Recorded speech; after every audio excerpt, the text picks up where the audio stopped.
Oui, et puis c'est une belle victoire de sa voiture. C'était justement un châssis allégé. C'était un des nouveaux châssis que Ferrari avait amené ici, avec une capacité d'essence de réservoir un peu plus grande, de l'ordre de 6 ou 7 litres. Et vous avez vu qu'en tapant, Schumacher a heurté violemment le sol après avoir décollé sur le trottoir. Et là, il a déchiré le bas de sa coque et on a été obligé chez Ferrari de tout changer la voiture. C'est-à-dire on a repris les suspensions de la voiture de Schumacher. On a amené une coque qui était là, une ancienne coque, et on a refait la coque dans les 4 heures de temps entre le warm-up et maintenant, c'est-à-dire à peine 3 heures. Et le travail a été bien fait. C'est aussi une inconnue pour cet après-midi, parce que évidemment, Schumacher ne dispose pas de la même voiture. On ne sait pas les performances de cette voiture. Bon, on a vu Irvine qui s'est comporté très bien hier, mais c'est une petite inconnue encore pour ce Grand Prix qui en comporte bien d'autres, parce que je crois que ça va être un Grand Prix, comme disait Patrick Faure et tous les constructeurs là et les pilotes, très très difficile aujourd'hui. Mika Hakkinen ici à l'image avec la McLaren Mercedes. On a vu se préparer tout à l'heure. Schumacher-Villeneuve, c'est l'affiche, c'est le duel de ce Grand Prix de Hongrie et de cette saison 1997. 10 points d'écart entre les deux hommes. Schumacher avait survolé le week-end jusqu'à présent. Peut-être que cet incident ce matin va faire pencher quelque peu la balance en faveur de Villeneuve et de Williams-Renault. Williams qui a toujours dominé ici au Hungaroring avec 6 victoires en 12 Grands Prix et 2 doublés lors des 2 dernières saisons. En 95, Hill devant Coulthard et en 96, c'était Villeneuve qui l'avait emporté devant Damon Hill. Alors ce que je vous propose peut-être, Jacques, c'est de regarder un petit peu ce circuit du Hungaroring, voilà, vue aérienne, un circuit très spécifique, très sinueux, très étroit. Effectivement, un circuit très lent, vitesse de pointe maximum 275 km/h, très dur pour les pilotes, très dur aussi pour les pneumatiques, les moteurs, pas du tout pour les freins par contre, il y a très peu de freinage à part le bout de la ligne droite des stands, et vous allez voir des virages lents, difficiles à piloter, il faut avoir une très bonne traction, un circuit qui va être très difficile à manœuvrer cet après-midi pour tous les pilotes. Voilà, beaucoup de trafic en perspective dans ce Grand Prix de Hongrie. On se retrouve dans un instant pour le départ en direct sur TF1. À tout de suite.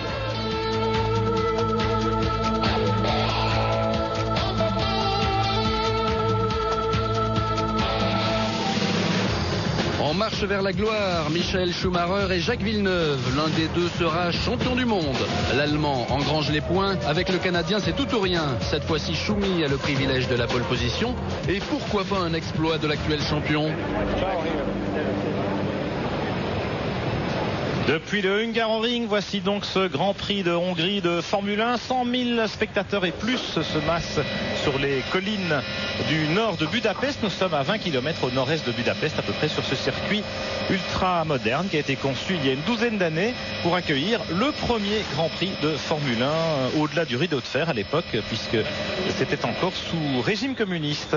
Un peu symbolique ce premier Grand Prix de Hongrie, puisque quelques années plus tard, on s'en souvient, eh bien, ce fut la chute du mur de Berlin et tout ce qui en a suivi. Michael Schumacher ici se concentre sur la grille de départ. Il a signé la pole position sur sa Ferrari dans ce Grand Prix. Mais Jacques Lafitte, on a peut-être quelques inquiétudes pour Schumacher dans la mesure où il était victime d'une sortie de route assez spectaculaire ce matin lors des derniers essais libres au warm-up et qu'il part sur une voiture avec le châssis qui n'était pas tout à fait préparé pour cette épreuve. Oui, un châssis de toute façon qui marche puisque Eddie Irvine est là sur la grille de départ en 5e position, ça veut dire que la voiture marche. On sait que Michael Schumacher est légèrement plus rapide de toutes les séances d'essai que son coéquipier Irvine. Donc la voiture a été refaite, elle a été bien refaite. Une Formule 1, les mécanos ont refait instantanément la même voiture. Mais c'est vrai qu'il y a une petite inconnue quand même. Il suffit d'un petit réglage un peu différent du train avant ou du train arrière pour modifier le comportement des pneumatiques. Et on sait qu'ici, les pneumatiques vont jouer un rôle très très important. Alors la monocoque de Schumacher, c'était effectivement un nouveau châssis un peu plus léger, un peu plus rigide, avec une capacité de réservoir légèrement supérieure. Et bon, il devra partir avec la voiture standard, dirons-nous, celle qu'il a pilotée avec brio depuis le début de la saison, puisqu'il est en tête du championnat du monde. C'est aussi le moteur 046.1, c'est-à-dire le moteur Ferrari version 96, qui équipe les Ferrari dans ce Grand Prix. On ne prend pas de risque, on sait qu'il va faire très chaud cet après-midi sur le Hungaroring. Nous allons partir pour 77 tours de ce circuit, soit 305 km et demi environ. Jacques, au warm-up ce matin, pas mal d'incidents, pas seulement la sortie de Schumacher. Oui, évidemment, il y a eu d'abord l'incident de Schumacher, mais aussi McLaren. Il y a eu des problèmes de fiabilité de la voiture. Les deux voitures se sont arrêtées pour des petits problèmes électriques. Coulthard a stoppé aussi, on ne sait pas pourquoi. Les Benetton, évidemment, Alesi et Berger, pas du tout contents de la voiture, beaucoup de sous-virages. Prost allait un peu mieux, mais quand même pas très satisfaisant non plus. Et puis Ralf Schumacher, vous savez, est sorti très fort violemment de la piste. Je ne sais pas s'il part avec son mulet, je pense qu'il doit partir avec son mulet. Et ils vont aussi les deux pilotes Jordan Peugeot, de gros problèmes de sous-virage. Et aujourd'hui, les pneus vont jouer un rôle très important. Ils sont assez loin sur la grille, vous les voyez, les deux de Jordan Peugeot, les deux voitures jaunes en 7e ligne seulement. Et nous allons découvrir maintenant sur ce tracé très sinueux, très lent du Hungaroring, les vitesses de pointe, et le contraste est frappant par rapport au Grand Prix d'Allemagne il y a 15 jours à Hockenheim. On était à 350 à l'heure à Hockenheim. Regardez ici les plus rapides, 276,9 pour Villeneuve, Coulthard, Schumacher, Alesi, Frentzen. Tout ça se tient dans un mouchoir. Le Hungaroring avec ses chicanes, ses virages serrés, ses changements d'appui, très peu de lignes droites. Oui, pour ainsi dire par ligne droite, des virages en seconde, 3e, 4e, on passe la 6e évidemment pour atteindre la vitesse de pointe que vous venez de voir sur l'écran, 276 km à l'heure, donc un circuit très lent. D'ailleurs on peut voir toutes les voitures sont équipées d'imposants ailerons à l'arrière et aussi à l'avant, avec des petites variantes suivant les voitures. On peut voir les 3 volets, les 2 volets, enfin il y a beaucoup de commandes, dans ce qui est sûr, beaucoup d'appui. C'est le circuit le plus lent de la saison avec le Grand Prix de Monaco. Oui, on va être avec vous encore pour 1h45 minimum. C'est une très longue course, à peu près 1h45 en effet. Très difficile la course. Alors le gros problème de cette course va être la stratégie des arrêts au stand. On en reparlera tout à l'heure, puisque maintenant les voitures s'installent sur la grille. Schumacher, regardez, Villeneuve au dernier moment va se placer sur son emplacement parce qu'il est sur la partie sale de la piste, à droite, en dehors de la trajectoire. Ça va peut-être jouer un rôle important au départ. Villeneuve, Schumacher en première ligne. Sur la deuxième ligne, Damon Hill, la surprise du jour, 3e, Hakkinen en deuxième ligne à ses côtés. Et puis Irvine et l'autre Ferrari et l'autre Williams de Frentzen sur la 3e ligne. Berger et Coulthard en 4e ligne. Alesi, Herbert en 5e ligne. Alors entre Villeneuve et Schumacher, déjà le départ, une très grosse intensité, Jacques, parce que comme les possibilités de dépassement sont quasiment nulles sur ce circuit, au départ il faut vraiment pas se louper. Oui, il faut vraiment pas se louper, surtout pas se louper au premier virage, parce que vous savez qu'il y a toujours des problèmes ici au Hungaroring. Les voitures vont arriver lancées à 230, 240 à l'heure. Vous avez vu que attention les feux rouges, voilà. Ça va s'éteindre et c'est parti pour 77 tours. Ce Grand Prix de Hongrie, 11e manche du championnat. Damon Hill parvient, les deux Ferrari aussi.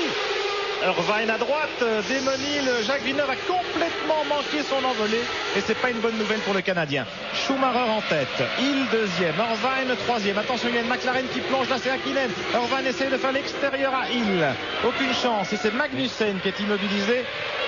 Non, il parvient à repartir. Il y a une steward, je crois que c'est Johnny Herbert là-bas avec Sauber. Toujours un petit incident dans ce virage, c'est classique du départ. Ça a été bien ce coup-là. En tout cas, maintenant, la deuxième position de Damon Hill va faire les affaires de Michael Schumacher, qui va certainement s'en aller assez rapidement. On voit derrière la Ferrari d'Irvine, Hakkinen, Villeneuve très mal parti, vous l'avez vu. Ici, Trulli. Villeneuve seulement 5e, on a vu Johnny Herbert passer. C'était donc l'autre Sauber, celle de Gianni Morbidelli qui a été impliqué dans l'incident du premier virage avec Magnussen. Alors il va être intéressant de suivre l'évolution de Damon Hill au volant de sa TWR House. Il a la possibilité de regarder déjà, en tout cas visiblement, il a l'air un peu plus rapide que la Ferrari d'Irvine. Il est en tout cas devant, et bien devant. Il va être intéressant maintenant de savoir la distance qu'il va maintenir avec Michael Schumacher pour le reste de la cour. En tout cas, très bon départ pour Michael Schumacher. Regardez l'avance. Premier tour, Schumacher, Hill, Irvine, Hakkinen, Villeneuve, Frentzen. Hakkinen qui attaque Irvine, qui fait mine de l'attaquer, du moins. En 7e position, David Coulthard. 8e, Johnny Herbert. 9e, Jean Alesi. 10e, Berger. 11e, Trulli. 12e, Barrichello. 13e, Fisichella. 14e, Ralf Schumacher. 15e, Nakano. 16e, Verstappen. 17e, Katayama. 18e, Salé. 19e, Marquez. 20e, Diniz. Et ensuite, il s'agit évidemment de Morbidelli et de Magnussen. C'est parti au pâquerette dans le premier virage. Mais Schumacher a les choses bien en main, même si Damon Hill a une bonne cadence. Irvine 3e, et puis Hakkinen. Jacques Villeneuve qui a complètement manqué son départ, étant parti du côté sale de la piste, sur la partie poussiéreuse. Il n'a pas pu empêcher sa voiture de patiner. Mais tout de suite, alors qu'on retrouve Magnussen dans les stands pour un petit contrôle de sa Stewart Ford, tout de suite Schumacher sonne la charge et essaye de profiter de sa position. Mais les pneumatiques vont jouer un rôle important. Jacques Lafitte, vous l'avez dit, alors qu'on revoit ici au ralenti le deuxième virage et une touchette entre une Minardi, celle de Diniz. Oui, c'est Diniz et la Minardi de Katayama. Alors, il est intéressant de noter, Pierre, que Hill en ce moment n'est pas en train de se faire amarrer. Il vient de récupérer même, il vient de réaliser le meilleur temps au tour en 1,25,5 alors que Schumacher vient de réaliser une 28.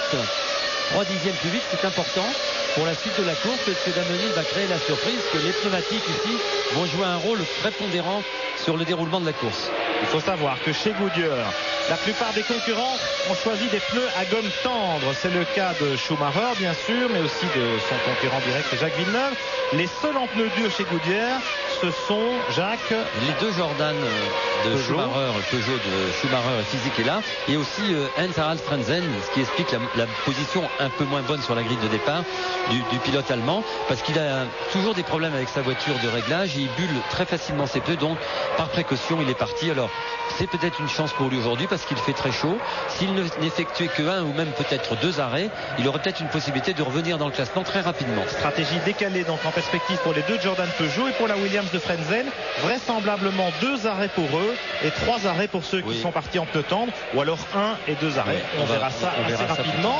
Chez Bridgestone, Jacques, la température extérieure assez chaude aujourd'hui à Budapest, c'est plutôt une bonne nouvelle parce qu'on sait que les pneus japonais fonctionnent bien. Là, la piste est à 32 degrés, 25 degrés à peu près de température.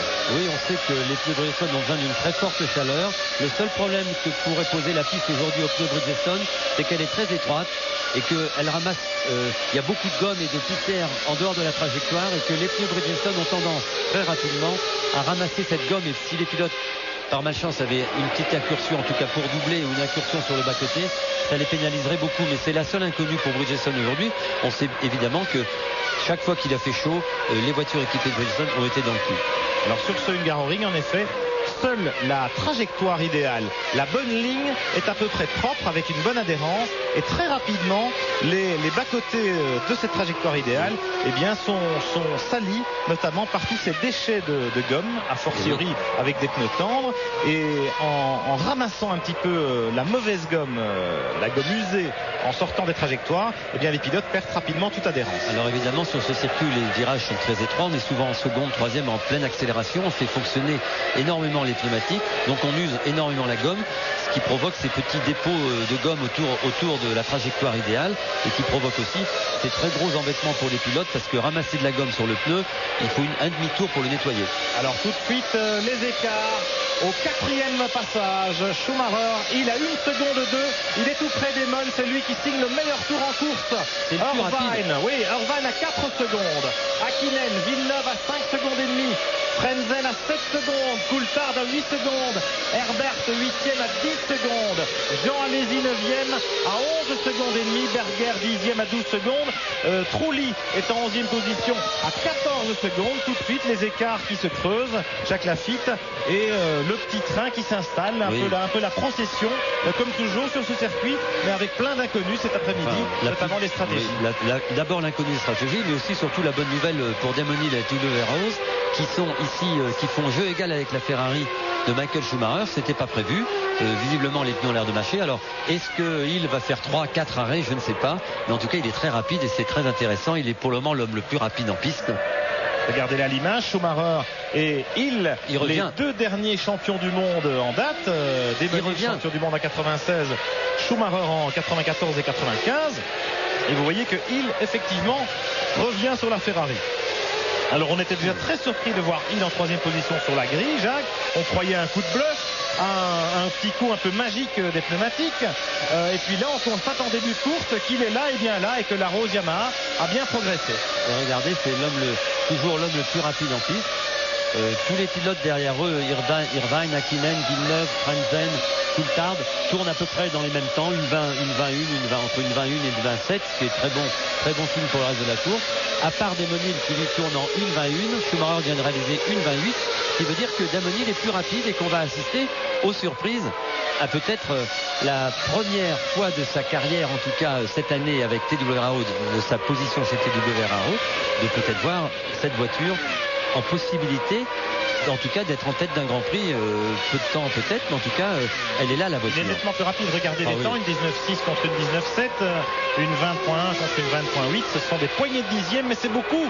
Et là, déjà, les leaders rejoignent des pilotes attardés, notamment Magnussen qui s'est arrêté, mais la Rose est beaucoup plus rapide que la Ferrari. C'est vraiment incroyable, Jacques, si on nous avait dit que Damon Hill allait inquiéter Michael Schumacher dans ce Grand Prix de Hongrie. Il faut vous dire qu'on est content pour Damon Hill, parce que le pauvre, il vient de passer une moitié de saison très difficile, et on est heureux de la venue de John Barnard dans l'équipe TW Rose. Et vous voyez que quand un bon ingénieur est là, il fait progresser la voiture de course en course. Curieusement, c'est l'ingénieur qui a conçu la Ferrari, qui est là juste devant. Barnard, l'ingénieur anglais ex-McLaren, eh bien, qui effectivement a conçu la Ferrari F310B dans laquelle Schumacher mène ce Grand Prix de Hongrie, mais qui est maintenant directeur technique de l'écurie à Rose, pour laquelle court Damon Hill qui change de trajectoire, qui essaye d'inquiéter. Alors regardez, Villeneuve qui attaque Irvine. Il est passé. Il fait l'extérieur Irvine, attention, coude à coude, hors trajectoire de nouveau. C'est bon. Il perdait l'adhérence, mais une très belle manœuvre de Jacques Villeneuve, un dépassement dont Jacques Villeneuve a le secret. Ah oui, c'est très difficile, on vous l'a dit ici, de dépasser sur ce circuit. Vous voyez, quand on a la hargne, il sait que son concurrent le plus direct est devant. Il faut qu'il le rattrape parce qu'il sait qu'il va perdre peut-être ce championnat du monde aujourd'hui. Alors évidemment, ceci aidant, vous avez vu ce dépassement formidable de Jacques Villeneuve sur la Ferrari d'Irvine. Et regardez maintenant à l'image comme Damon Hill aussi va avoir du mal à doubler ce diable de Schumacher. Il est plus rapide, mais on vous l'a dit, doubler ici c'est très difficile. En tout cas, très belle manœuvre pour Jacques Villeneuve. Et espérons que notre ami Damon Hill, regardez la rapidité. Oui, Jacques. Oui, Jean-Louis Moncey, vous êtes chez la Rose, oui, précisément. Bien sûr, vous êtes très content pour Damon Hill, il n'y a pas que vous, figurez-vous. Mais il règne une ambiance ici de monastère, je dirais. Tout le monde serre les poings, personne ne bouge une oreille, tout le monde a les yeux fixés sur l'écran et bien entendu sur les chronos et sur cet écart qui se réduit, comme vous le dites. Alors, on ne bouge pas, mais on est très tendu. Damon Hill à 3 dixièmes. Est-ce qu'il va essayer d'attaquer Schumacher comme Villeneuve l'a fait là-bas dans ce deuxième virage? Ici. C'est ce que Jean Alési nous disait sur la grille de départ. C'est là qu'on peut. Irvine est au stand. Irvine a un problème. C'est pour ça que Villeneuve a pu lui faire l'extérieur aussi. Hakkinen avait passé l'Irlandais qui vient de rentrer au stand au la fin du 6e tour seulement. 7 secondes 3, c'est reparti pour aider. Mais c'est on va être dans l'espace, peut-être la conséquence d'une petite touchette avec Hakkinen. Effectivement, ça s'est bousculé là-bas. Irvine avait pris un excellent départ, mais derrière lui, Hakkinen et Villeneuve l'ont harcelé dans les premiers tours. Ou alors, Pierre, une petite touchette avec Jacques Villeneuve au moment du dépassement, parce qu'on l'a pas très bien vu à l'intérieur de la voiture. On l'a vu en caméra embarquée et on n'a pas peut-être toujours, on le verra peut-être un peu plus tard. Attention aussi. Morbidelli dans les stands. Tout à l'heure, on a vu Magnussen. Morbidelli avait été impliqué dans l'incident du premier virage. Et toujours Damon Hill qui klaxonne derrière Michael Schumacher. C'est vraiment incroyable. La Rose Yamaha qui se montre plus performante que la Ferrari du double champion du monde allemand. Alors évidemment, la Rose Yamaha, elle a beaucoup progressé depuis l'arrivée de l'ingénieur John Barnard. Le moteur V10 Yamaha, eh bien, il a été développé, c'est une nouvelle spécification, la spécification D, qui est là depuis Silverstone. On a vu qu'il a terminé les 2 derniers Grands Prix.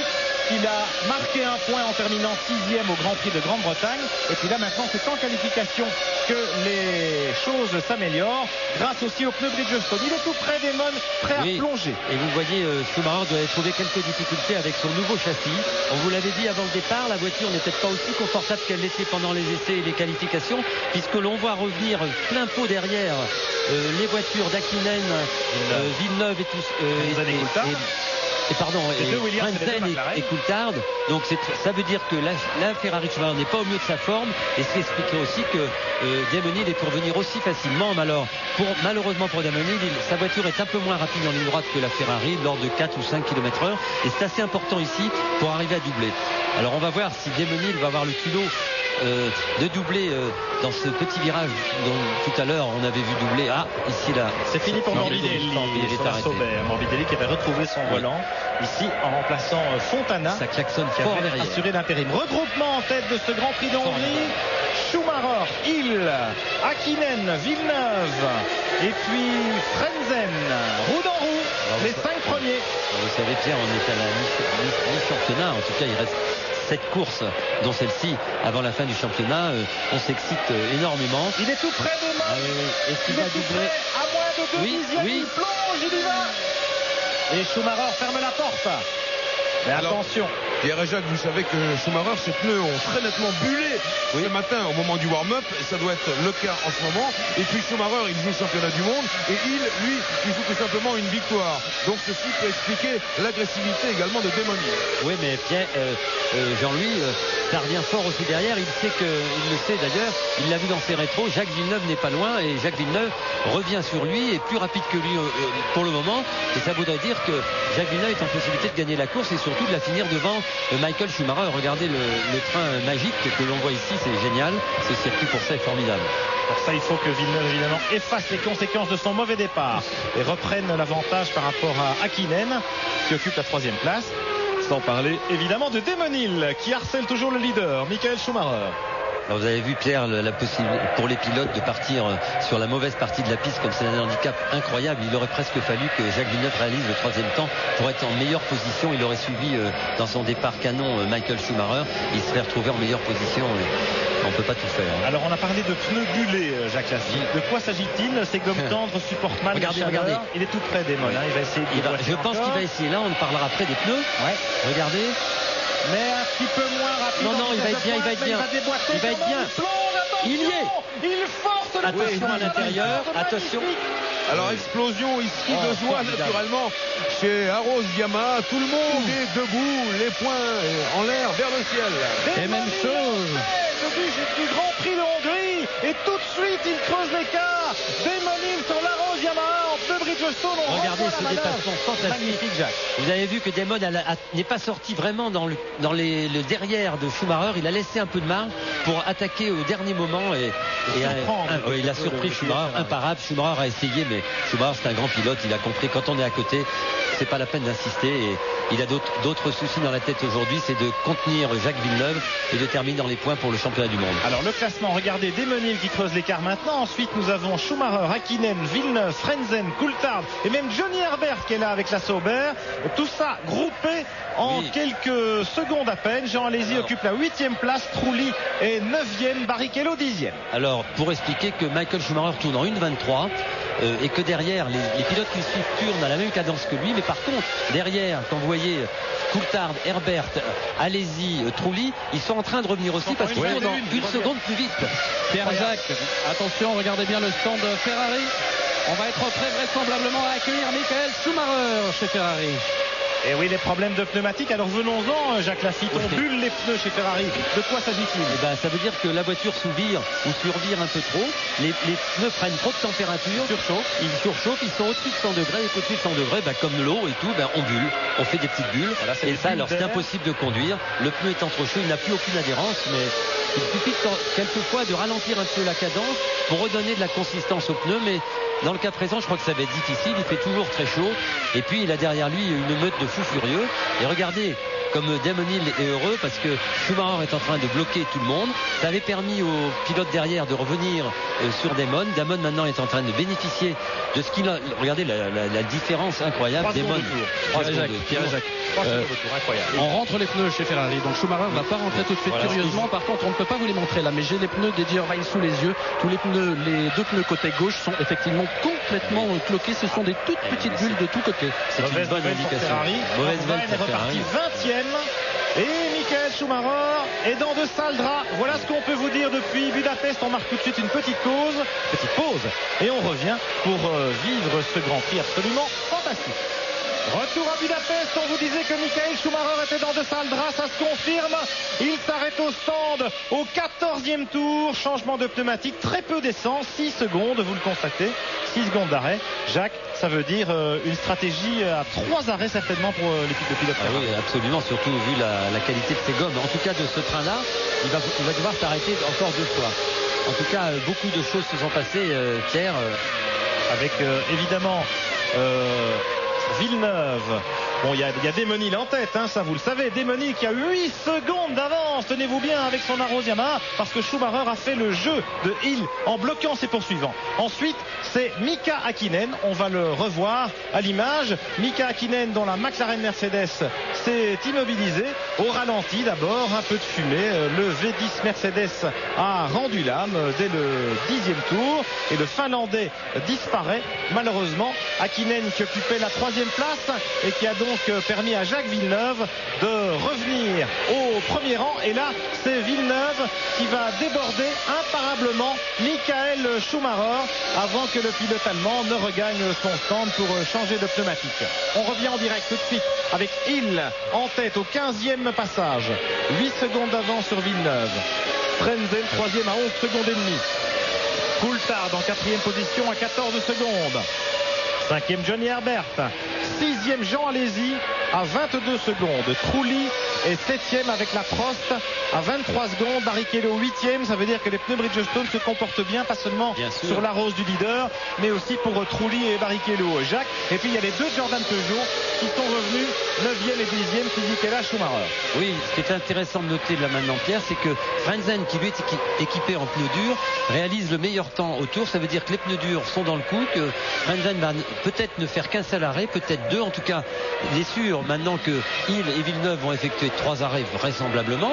En tout cas, on pense qu'ils vont effectuer 3 arrêts, ce qui veut dire que Frentzen, le choix de Frentzen et aussi des Jordan Peugeot de Fisichella Schumacher est un choix pas mal vu, puisque le pilote allemand de Williams Renault est en position en tout cas de rivaliser avec Villeneuve et Hill qui eux sont en pneus tendres. Pierre et Jacques, justement au sujet des pneus et au sujet des Allemands, avec le technicien américain de Goodyear qui est en train de travailler sur les pneus de Schumacher. You have a lot of blisters on the tires of Schumacher. They are very well. Beaucoup de problèmes sur les pneus de Schumacher.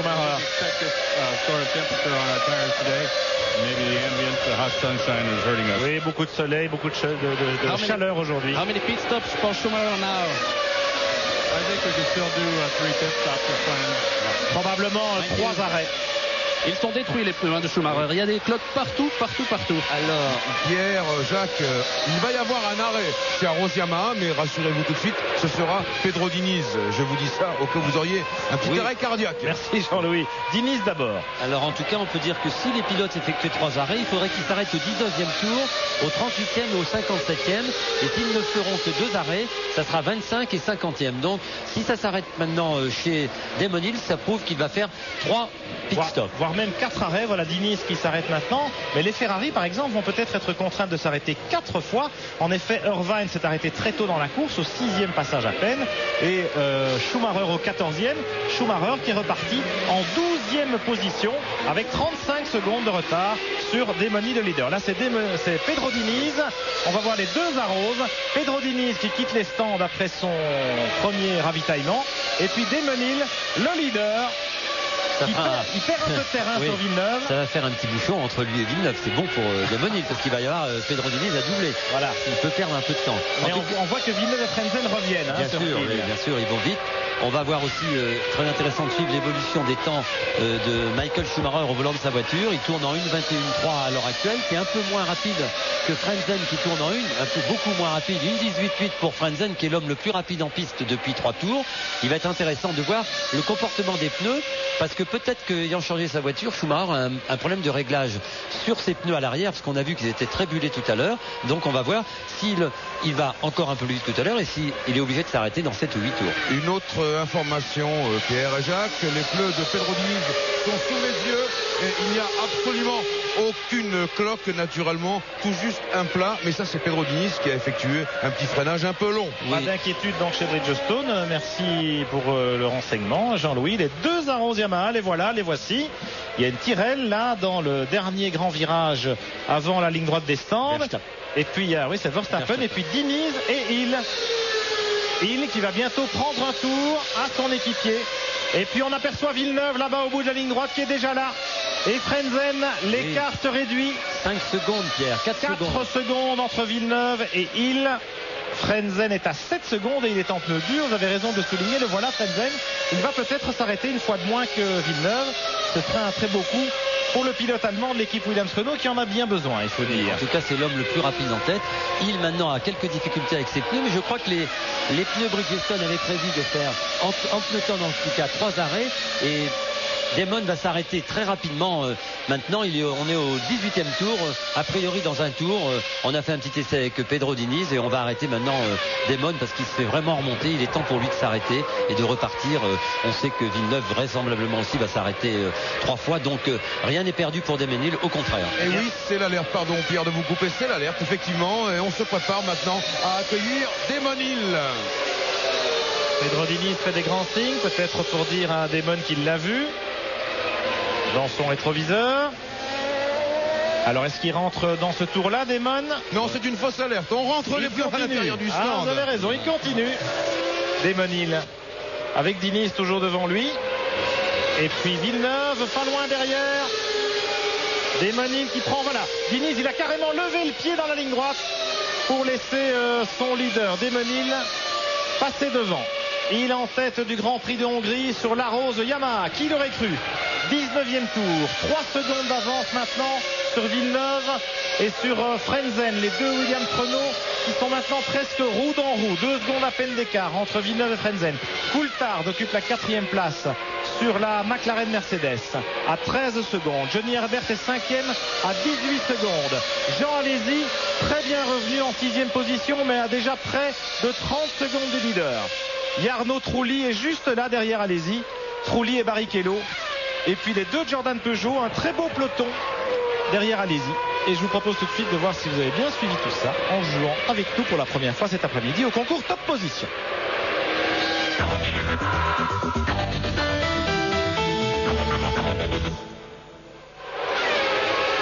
36-15 Club TF1 pour gagner le plein de carburant auprès de notre partenaire pendant 1 an. Alors Pierre, maintenant on va arriver au tiers de la course. Au quart de la course, et on va savoir maintenant quelle est à peu près la stratégie employée par les différentes écuries en Goodyear et en Bridgestone, parce que les pilotes qui doivent effectuer 3 arrêts vont certainement être obligés de s'arrêter très rapidement. Alors il va être intéressant de noter tout ça, mais visiblement il n'y a pas beaucoup d'agitation dans les stands, et si ça se trouve il n'y aura que 2 arrêts, Pierre. Pas impossible qu'il n'y ait que 2 arrêts pour les pneus tendres. Ce serait une mauvaise nouvelle pour Schumacher et pour Ferrari. Alors comment expliquer une telle différence de comportement entre les pneus tendres Goodyear sur le châssis Ferrari et puis sur les Williams, sur la Williams de Villeneuve ou sur les McLaren par exemple? Je pense que en tout cas pour la Ferrari de Michael Schumacher, c'est cet incident ce matin au warm-up qui a détruit sa voiture, qui vous le savez est un peu différente quand même de la voiture qu'il emploie. Elle est d'abord plus légère, elle a un peu des répartitions de masse un peu différentes. Ceci explique peut-être cela, et il est intéressant de noter que si les pneus bullent comme ça, ils ne bullaient pas ce matin ni hier, c'est parce que vraisemblablement le train arrière ne doit pas être réglé tout à fait de la même façon. Ça peut pas s'expliquer autrement. Et puis il fait très chaud. Très chaud aujourd'hui à Budapest, plus de 30 degrés sur la piste. Damon Hill un petit peu gêné maintenant par la Tyrrell de Verstappen. Le trafic, c'est un autre paramètre à gérer sur ce circuit du Hungaroring. Oui, et puis on a moins de facilité après 20 tours, les pneus sont un peu plus usés, il est moins d'adhérence, il est plus difficile de dépasser, comme vous avez pu le voir en début de course, les dépassements de Damon et des autres pilotes sur leurs rivaux. Mais c'est un peu plus dur. Alors peut-être ici, il faut que Verstappen y mette un peu du sien. Voilà qui est fait. Oui. Voilà qui est fait. Damon Hill, 21 tours couverts. 2 secondes et 7 dixièmes d'avance sur Jacques Villeneuve. 3e Heinz Harald Frentzen à 4 secondes 7. Et puis Coulthard pointe au 4e rang sur la McLaren Mercedes à 12 secondes 6. Johnny Herbert 5e à 19 secondes. Belle course de la Sauber parce qu'ils ont eu beaucoup de problèmes aux essais, notamment avec les pneumatiques, avec l'adhérence. Et là, Johnny se débrouille plutôt bien. Et puis un peloton compact, pas moins de 7 voitures, roue dans roue. Ah oui. Alesi, Trulli, Barrichello, Fisichella, Ralf Schumacher, Nakano et même Michael Schumacher maintenant qui a rejoint ce peloton sur la Ferrari. 8 voitures, roue dans roue, mais à plus de 30 secondes de l'homme de tête. Oui, on pourrait penser que ces 8 voitures ne vont effectuer qu'un seul arrêt, peut-être, puisqu'elles tournent 3 secondes à peu près, 2 secondes et 3 secondes moins vite que les voitures de tête, que Michael Schumacher derrière est 2 secondes plus vite que ses pilotes. Alors on pourrait penser que ce petit groupe de voitures se retrouvera peut-être pas mal placé à la fin de la course. Ils vont peut-être effectuer qu'un seul arrêt parce que c'est étonnant de les voir si peu compétitives. En tout cas, on va s'arrêter chez Williams tout de suite. Ah, voyez. Jacques Villeneuve apparemment. Ouais. Bon, la stratégie des 3 arrêts, 21, 42, 66 paraît logique. Ouais. Et puis dans le peloton, il y a pas mal de pilotes en pneus durs, notamment les 2 Jordan Peugeot. Et Damon Hill vient de réaliser une 19,744, qui est un très joli temps parce que ses pneus ont 22 tours. Et si Damon Hill ne s'arrêtait que 2 fois, ça serait peut-être possible, alors ça serait formidable. Et l'écart se creuse à nouveau parce que c'est Villeneuve qui a été gêné par Verstappen cette fois. Plus de 5 secondes d'avantage maintenant pour Damon Hill. Regardez ce peloton dont je vous parlais avec Jean Alesi. Et puis Trulli. Il est où Trulli? Il y a une Jordan Peugeot qui est passée devant. Il y a Michael Schumacher qui a opéré la jonction. Trulli est 6e maintenant. Barrichello 7e. Fisichella 8e. Alesi est rétrogradé.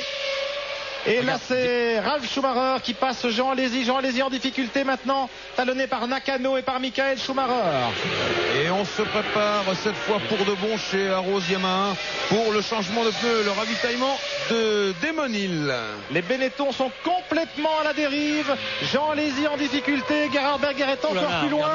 Alesi hors piste carrément. Schumacher qui attaque maintenant Nakano. Et non, il passe pas. Pas évident de doubler sur ces circuits, monsieur Schumacher. Et ça va pas être évident pour lui de revenir se placer en ordre utile pour marquer des gros points au classement du championnat du monde.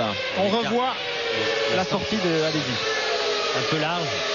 Ça veut dire quoi? Plus de grippe du tout, Ouais, Jacques? Plus d'adhérence? Plus d'adhérence sur sa voiture. Il était très embêté avec les réglages de la voiture ce matin au warm-up.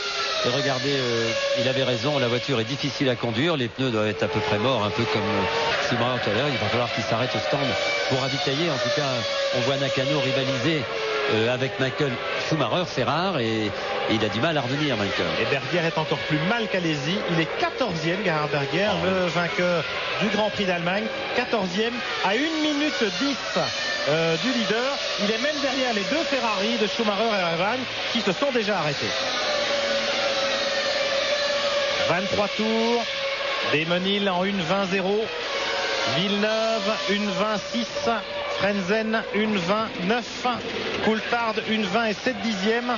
Tout ça se tient d'assez près, mais Damon Hill maintient une cadence élevée en tête de la course. Oui, c'est sûr maintenant 2 ravitaillements pour Damon Hill parce que 23e, 24e tour. Je vous disais tout à l'heure 25, 50, donc 77 tours. 77 tours à couvrir, donc vraisemblablement et sûrement maintenant 2 ravitaillements pour Damon Hill, 2 ravitaillements pour Villeneuve et peut-être alors un seul pour Frenzen. C'est lui qui ferait la bonne affaire s'il ne s'arrêtait qu'une fois parce qu'il voilà, Villeneuve s'arrête au stand. Villeneuve est chez vous, Marc Minardi chez Williams. Il vient d'entrer dans l'allée des stands, effectivement, Jacques Villeneuve. Les couvertures chauffantes ont été ôtées. Le voici, Jacques, très prudent avec cette poussière. Il faut y aller doucement et freiner assez loin et prudemment pour ne pas percuter ses mécanos. On regarde un jeune œil sur les pneus, ça a l'air d'aller. En même temps, je crois que Coulthard est rentré au stand. L'arrêt de Jacques, 10, 11 secondes. Coulthard est au stand, il repart sans problème, Jacques. Ça veut dire beaucoup d'essence pour Villeneuve, ça veut dire 2 arrêts seulement. David Coulthard avec la McLaren, 7 secondes 3.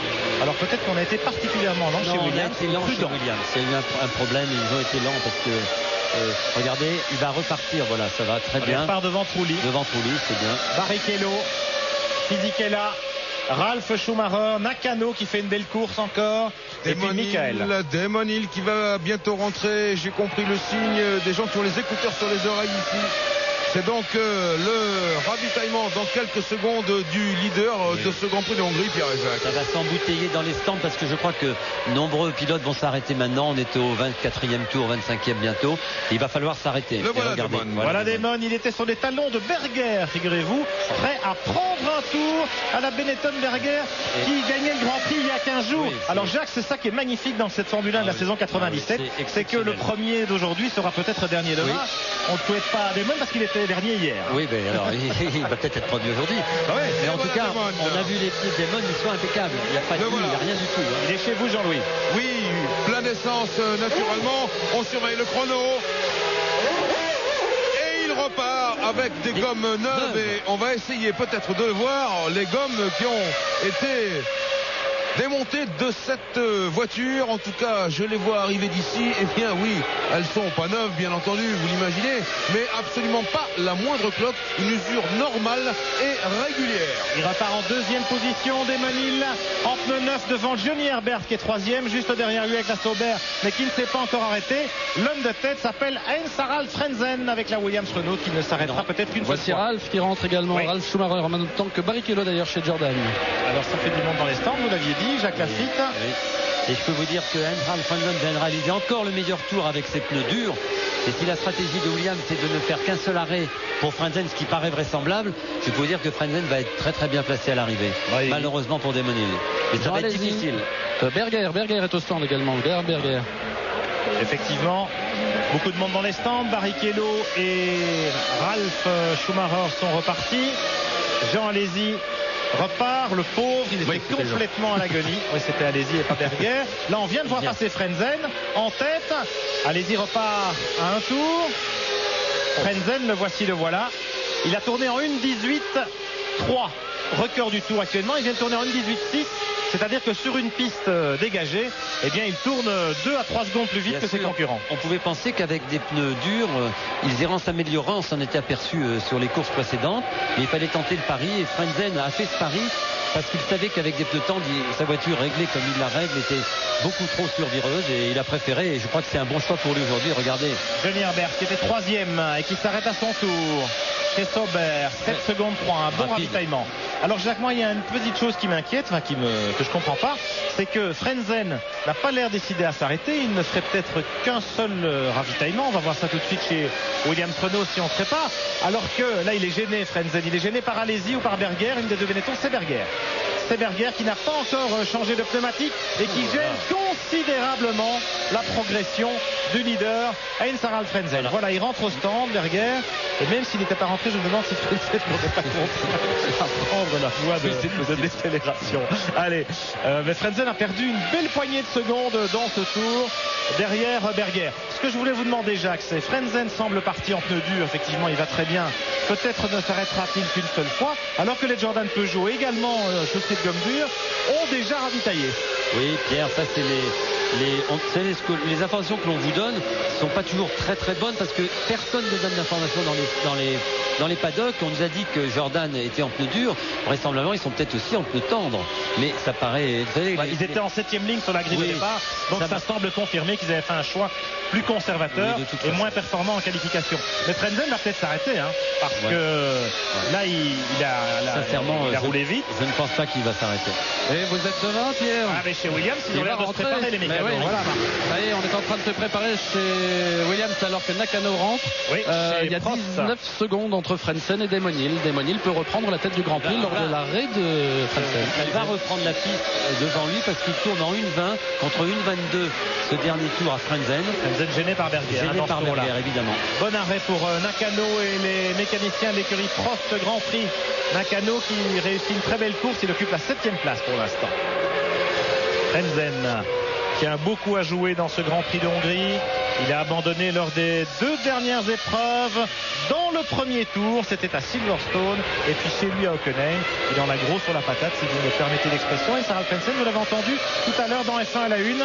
Et il est prêt encore à se battre, à croire en ses chances jusqu'au bout. Là, une grosse problème. fumée. Ah là là. Certainement un problème pour la voiture de Frentzen. Des flammes qui ont jailli des échappements du V10 Renault. Et malheureusement, les caméras ne nous montrent plus le leader de la course, Heinz-Harald Frentzen. Il y a un problème, ça fume beaucoup. Qui semble en difficulté. Alors une fuite soudaine peut-être, Jacques, parce que... Oui, à l'échappement comme ça, cette grosse flamme. Ça s'est enflammé très soudainement. On a vu de la fumée juste quand on a repris l'image. Voilà, c'est fini, il a un problème. À chaque décélération. Oui, il y a un problème avec son moteur. L'essence ne doit pas se consommer un soupape, un piston, je ne sais pas. Et l'essence qui est en trop dans le moteur, vous l'avez ressortir par les échappements avec ces grosses flammes. C'est terriblement dangereux. Oui.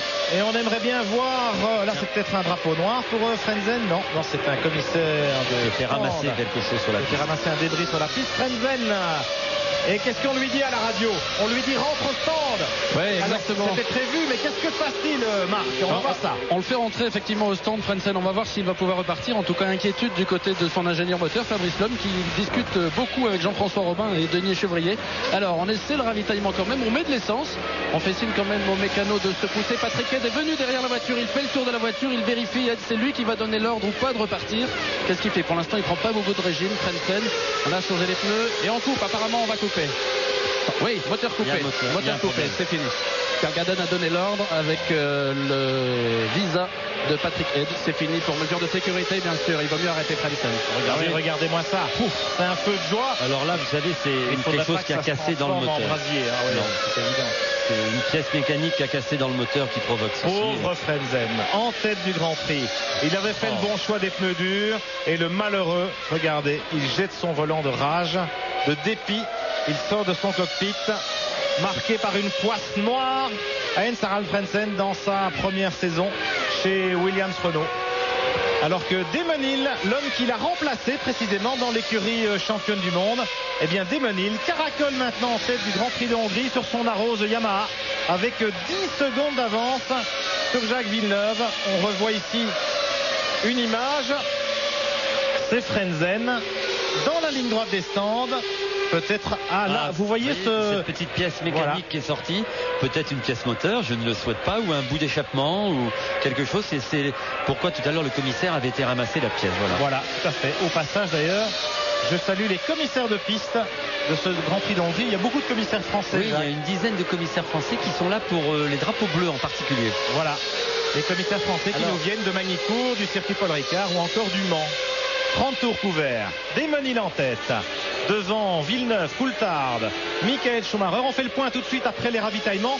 Dans un instant après une nouvelle pause. A tout de suite. Retour à Budapest dans le 32e des 77 tours du Grand Prix de Hongrie de Formule 1. 11e manche du championnat du monde 1997 avec une surprise absolument incroyable. Damon Hill, le champion du monde en titre sur sa modeste Arose Yamaha. Modeste jusqu'aujourd'hui. Eh bien Damon Hill occupe la tête du Grand Prix à la régulière avec une douzaine de secondes d'avance sur ces deux hommes. Jacques Villeneuve sur la Williams Renault et David Coulthard dont la McLaren Mercedes occupe une très solide 3e place.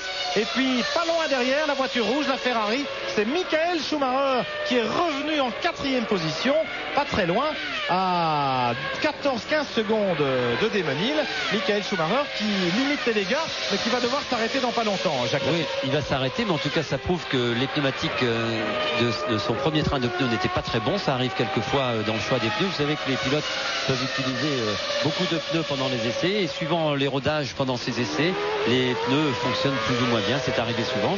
Et Michael Schumacher, visiblement, maintenant ses pneus marchent très bien puisqu'il tourne très vite. Il revient même sur Coulthard et Villeneuve. Ça veut dire que la voiture est en pleine forme. Donc les petites inquiétudes qu'on avait sur le comportement de sa voiture et sur les réglages, elles seront maintenant dissipées puisque Michael Schumacher suit très confortablement. Il tourne en 1.20.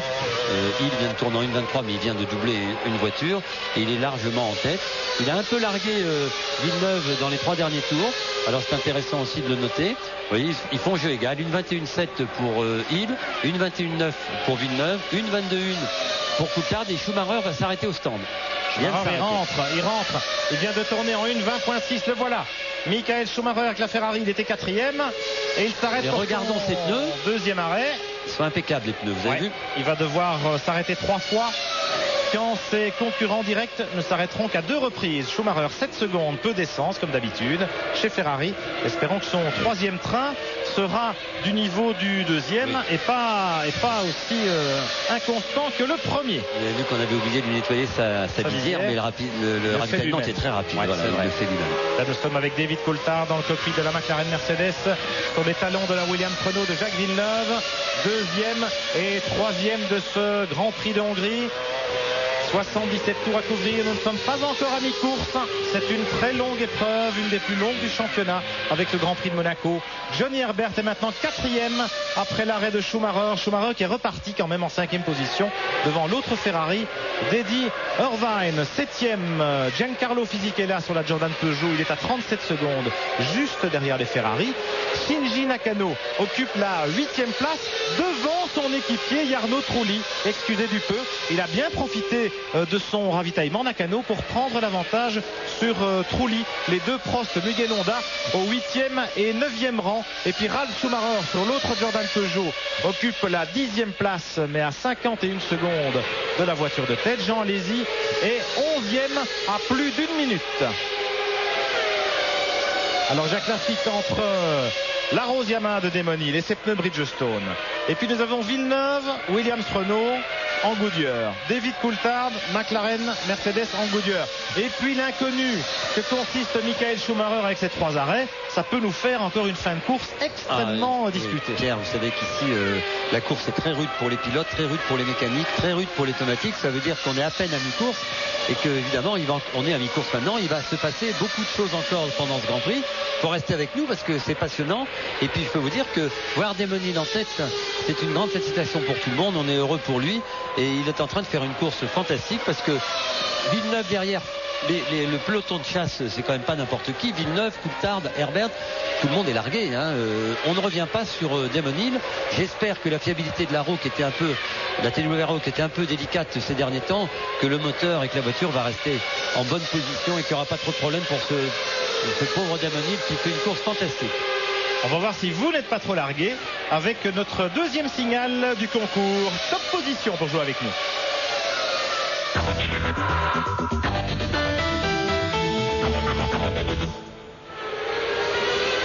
36-15 côté TF1, vous nous donnez le tiercé dans l'ordre pour gagner le plein de carburant chez notre partenaire et des vidanges gratuites.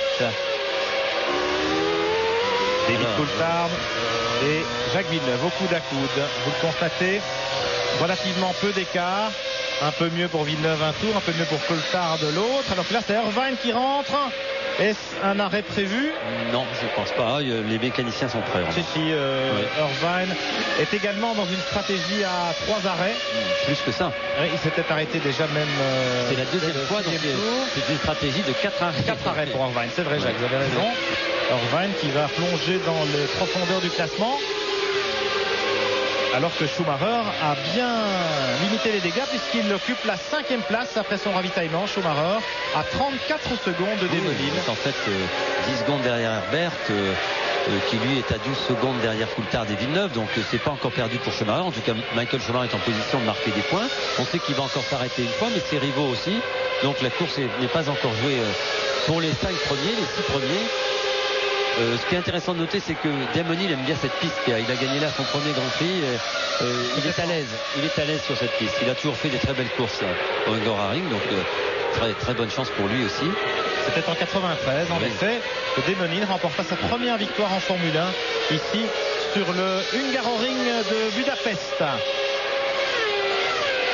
Villeneuve, Coulthard, toujours roue dans roue, alors que Heinz Harald Frentzen est sorti du camion Williams. Là-bas, il répond aux questions de nos confrères de RTL. Martinari est prêt à bondir. Oui, c'est la tradition. Les Allemands répondent toujours aux pilotes, aux télévisions allemandes. Et ensuite, il va s'adresser à nous, Harald. Mais c'est la bagarre. Voilà, quand vous êtes prêt, Marc, nous sommes tendus à vos lèvres. Alors, les abandons, Frentzen, Barrichello, qui a disparu aussi avec un problème de moteur, malheureusement. Barrichello, qui était un des bons outsiders du clan Bridgestone et qui laisse maintenant les deux Prost de Nakano et Trulli en découdre du côté de la 7e et de la 8e place. Alors que nous sommes à la mi-course, c'est plutôt positif. On va peut-être retrouver les Prost dans les points à l'arrivée de ce Grand Prix. Pour l'instant, dans les points, vous avez les 6 premiers qui s'affichent dans le bas de votre écran. Hill, Villeneuve, Coulthard, Herbert, Schumacher, Fisichella. Et puis les voilà, Nakano, Trulli, Ralf Schumacher en 9e position. Pas très loin.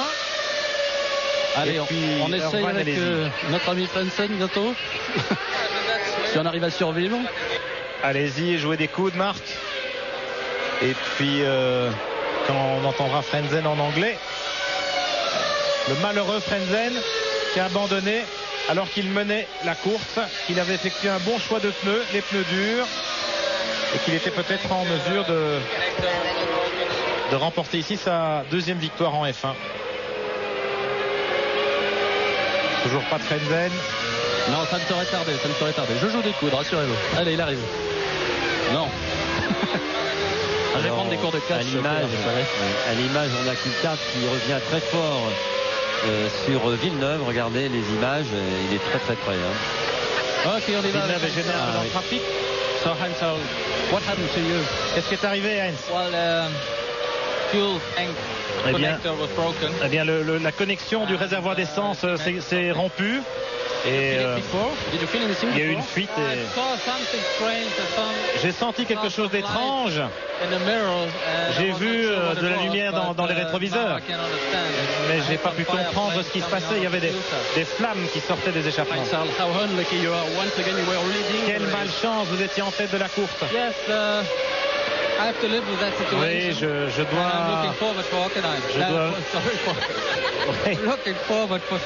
rien à faire, je dois supporter ça et attendre la prochaine course. Last word, your strategy and what is the strategy of Jacques today?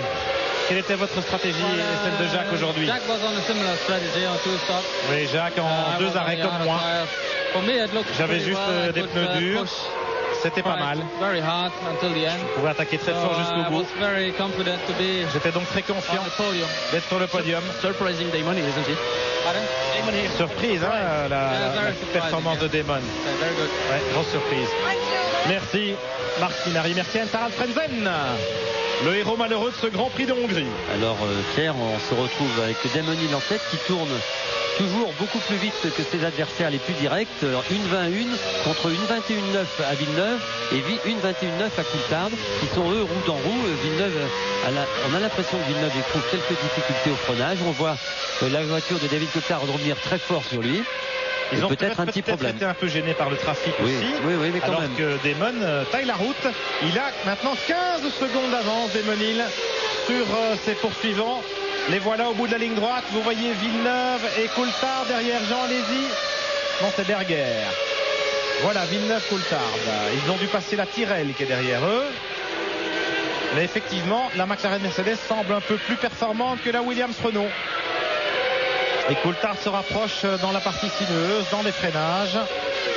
Mais doublé sur le Hungaroring, c'est une autre histoire. Ça va peut-être se jouer dans les stands, cette affaire.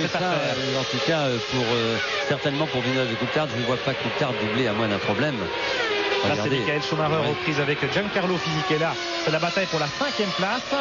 Herbert est toujours 4e entre ces deux duos. Villeneuve, Coulthard d'une part, qui sont 2e et 3e. Herbert pointe en 4e position à 32 secondes. Et puis un autre duo, Michael Schumacher, Giancarlo Fisichella, 5e et 6e, à 37 secondes du leader. Alors aussi, on aperçoit Nakano en 7e position, Trulli en 8e, et Trulli qui a beaucoup de mal avec sa voiture. Il est beaucoup moins rapide que Nakano. Il est moins rapide que Nakano. Il est à 12 secondes maintenant de Nakano, alors qu'il y a quelques temps, il était vraiment très près de lui. C'est-à-dire qu'il a de gros problèmes, de gros soucis de réglage de sa voiture. Et c'est dommage parce qu'aujourd'hui, avec les pneus, la tenue des pneus Bridgestone, ça aurait été formidable. On retrouve Marc Minardi avec des explications peut-être sur l'abandon de Frentzen. Exactement, des explications que va nous fournir Fabrice Lhomme, qui est le jeune ingénieur moteur de Heinz-Harald Frentzen. Qu'est-ce qui s'est passé, Fabrice, exactement?